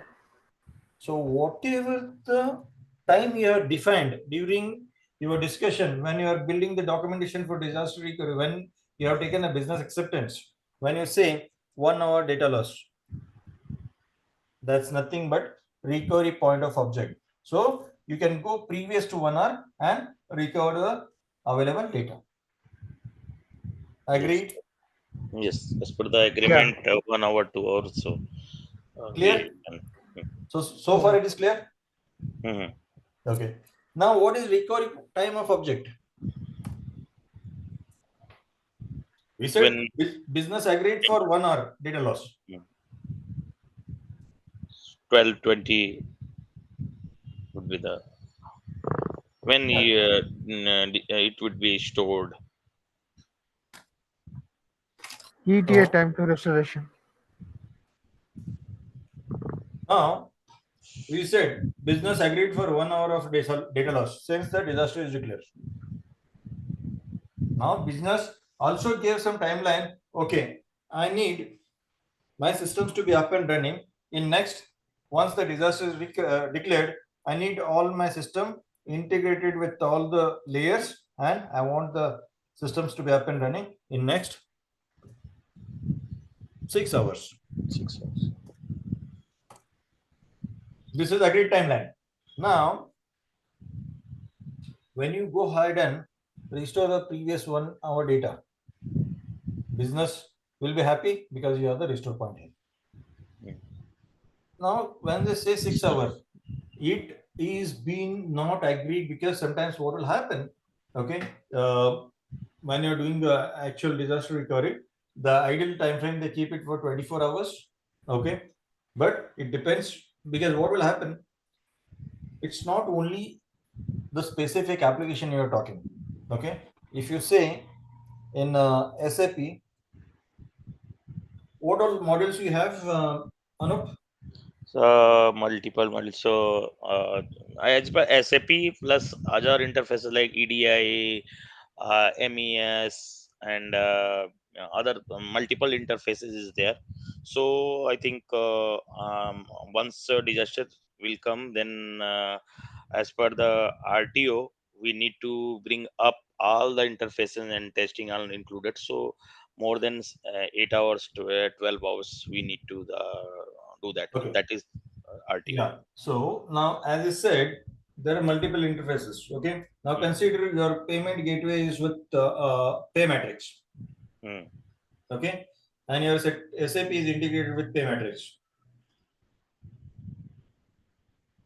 Now, your SAP applications are here, but your payment gateway is Paymatrix. Now, when you allow this, you are allowing or you are configuring it, you are allowing the APIs in your whitelisting Paymatrix IP to be the access being provisioned from your environment. Also, you are letting the Paymatrix team, okay, this is my public IP which needs to be whitelisted in your environment so that the data is integrated and there is a communication between Paymatrix and my SAP environment, right?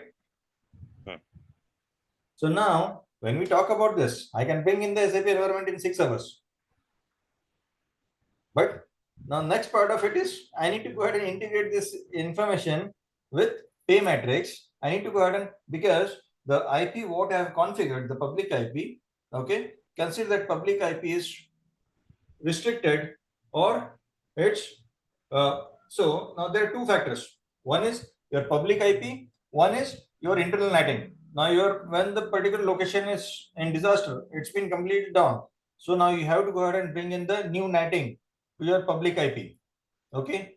And in case of a disaster, you lost that. So you are building a new thing because you don't want, once you go back in after a disaster, you don't want to lose that thing. So what you will do, you will go ahead and create a new routing to the new public IP, so that if you want to update the DNS information with GoDaddy or anyone, even that takes recommended time frame is 24 to 48 hours, what they say to replicate. But ideally, it gets replicated within sometimes 1 hour, it gets replicated within 10 minutes also, but ideal time is 1 to 24 hours. Yes. All this considering the efforts from different teams, and post that you come and the application testing. Once Anoop's team has restored the applications and it's working fine, they have been tested, it has to go to the end user application testing. They have to go ahead and retest it and then confirm it's working. So all complete this process of starting the disaster to the end of disaster is nothing but RTO, total time taken. So we agreed for 6 hours, but we completed in 3 hours. For that disaster, the time taken is 3 hours. So RTO for that disaster was 3 hours, RPO was 1 hour. Am I clear? Yes. But agreed timeline on your disaster recovery document is within 6 hours. Hope this is clear. Yes. Any doubts, guys?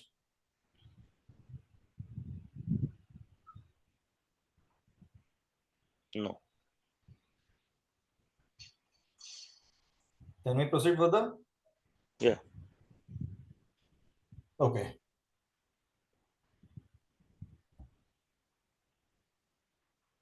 So one, I can go ahead and change the recovery points, what I was talking about, right? Or else I can go ahead and commit this.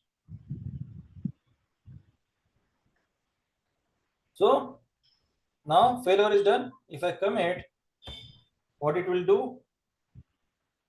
Delete.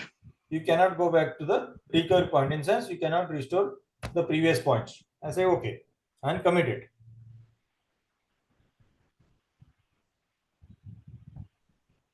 So in this process, it will go ahead and clean up your VM on the primary location.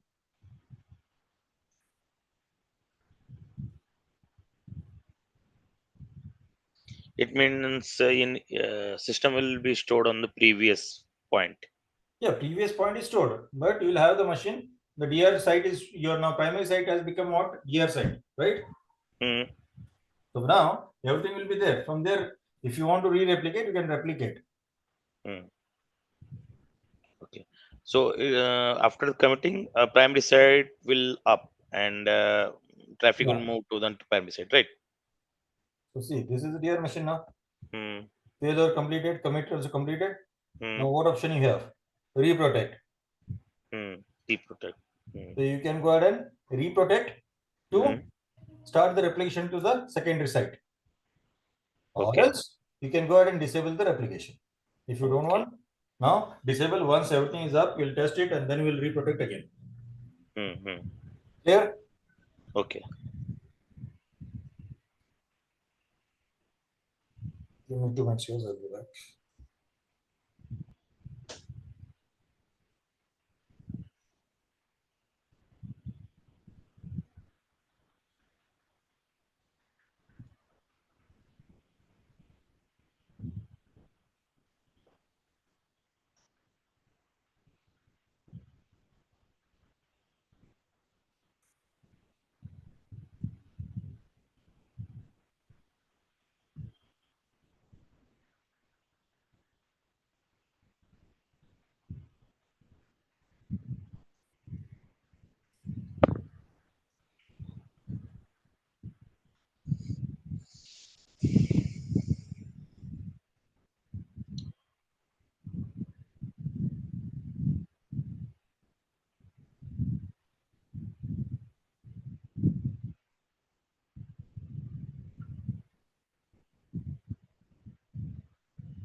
Okay, guys. Any doubts so far, guys?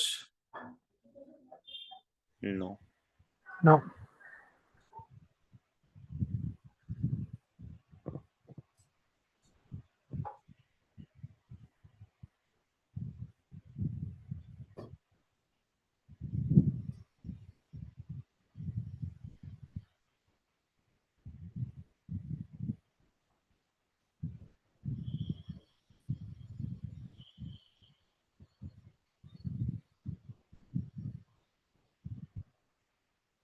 So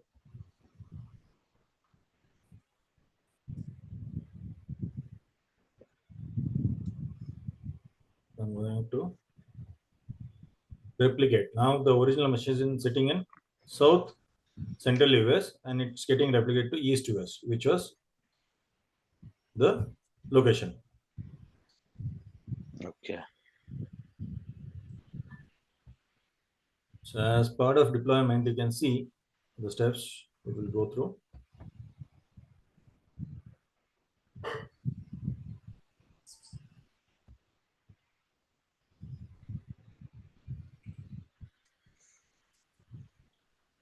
So what is the template? Suppose I want to make a any copy of the application server. So from the template there is option or something like that? No, you can go any server you want to replicate, right? Hmm. If you see,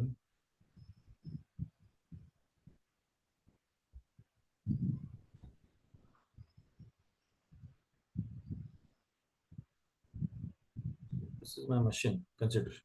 Hmm.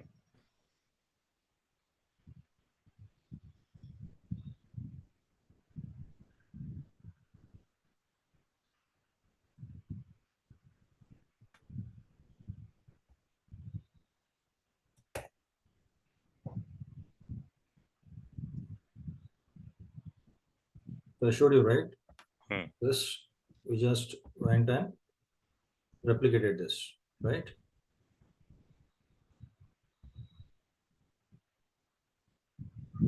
Restore point. Hmm.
It's still running.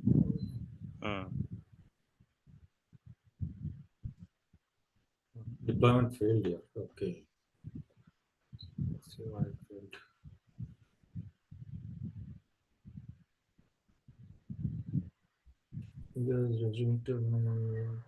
It's got a conflict error in the deployment.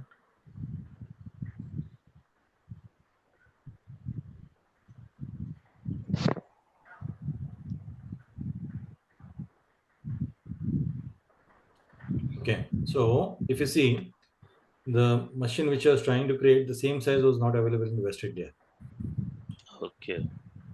Okay, so that's reason it failed while I started initiated application.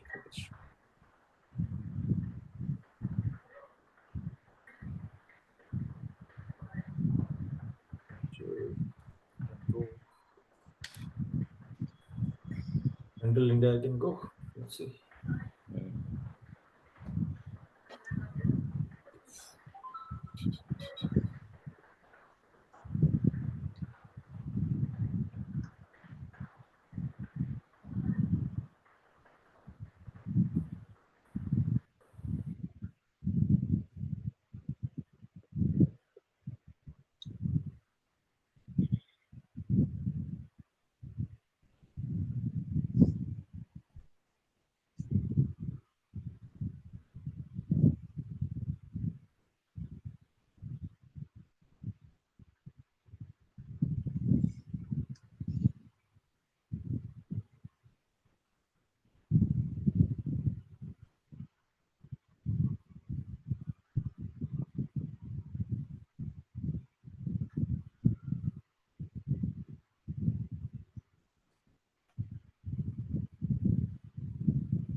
Okay, this is what just I enabled it to the South India. So it will go ahead and not South India, Central India. So it will go ahead and start this deployment for in the Central India, and it will show the deployment status. Earlier, what it did, it failed, saying conflict of interest. In sense, there is no available size of VM which it's trying to deploy. Okay. Yes, some of the regions you will not have the same size or same services. When you're planning for application architecture or the services, you need to make sure these services are available. So consider you want to run something and you think my DR site would be Central India or West India. In that case, you need to make sure the services are available in that region before you plan for the DR site. Sometimes still they'll be bringing it up. It's not like all the sizes and all the applications are available in all the region. Okay. So one by one, Microsoft is trying to bring in. Clear? Yes, clear. Any doubts, guys? No. No.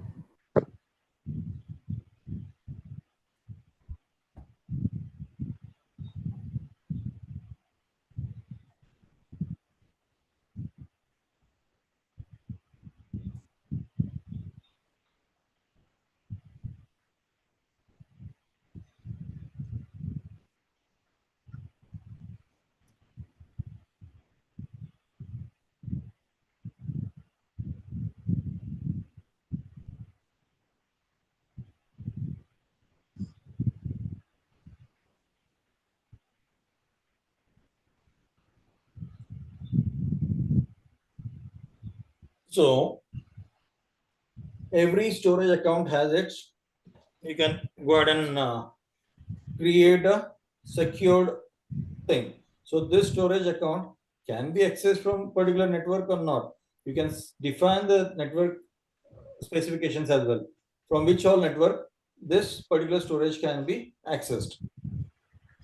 Only from specific virtual networks you can enable accessing. You don't want this particular storage account to be accessed by all the networks within your subnets. you can create it. Okay. Now it can be configured with your CDN for content delivery network, or else you can use with the endpoint protection configuration from your front door. So you can add your devices endpoints and allow through the front door as well for this. Okay. Now we said it works as a file server, right? It can be used as a file services. So you can share the access keys and you can set the shared access signature by which you can access from any of the applications this particular account, or you can define with the specific request here.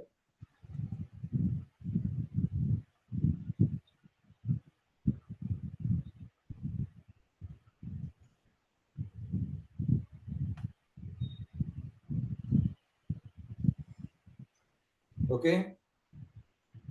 So what all access you can provide to anyone. All that you can define. Which all IPs you can allow. Whether it should be only HTTPS or HTTP. Access of particular storage account. So storage You account say can it's be act like accessed. a NAS account. Sorry. Network appliance. It is act like an NetApp kind of a configuration. That is network through an IP based in web browsing. You can configure in that way. Yeah, you can say that. Okay. Okay. So you can define the access can be accessed only from the specific thing, and you can define the permission. Okay, the what all permissions you can list, you can view only, or create, update the existing thing, write, delete, whatever you want, you can define. Okay, and encryption, you can encrypt the data. As I said, encryption is by default at rest.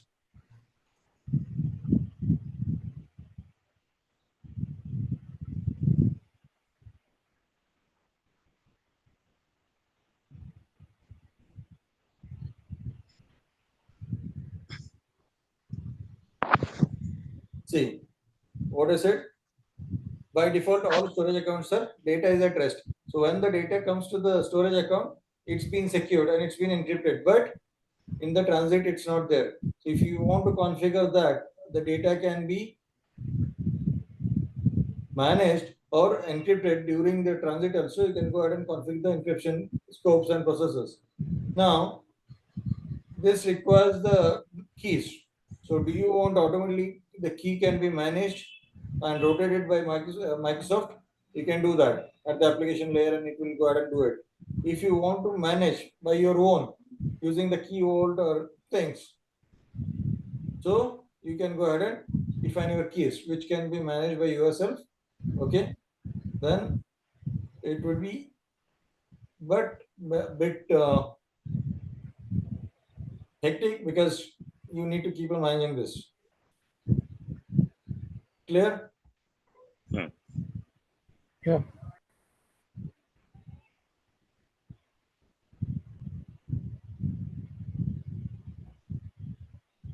Any questions, guys?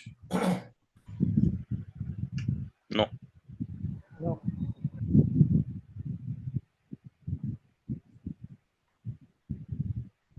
Okay. Fine then, guys. Let's do regroup next week. I'll go ahead and highlight that slot thing so they can go ahead and put it across, change it. Okay. Okay. Fine. Sir, please try to take like 2 classes, like Saturday, Sunday, because Sure, as sure, I sure. No, sorry, Mita, the problem was just I told you right on Friday evening I was supposed to start to my home and some production outage happened, and that's where I was in a war room till morning yeah, 8, yeah, yeah, that's and true. that was not possible for me to come and take a session because from reaching office itself it will take 1.5 hours. Okay, so that's the reason. So I have little baby, so he's just No, I disturbed. understand. I'm sorry for that. I understand. And next week it will be Saturday and Sunday, 2 days. Okay. Thank you. Thank you. Thank you. Thank you, guys. Thank you. Thank you.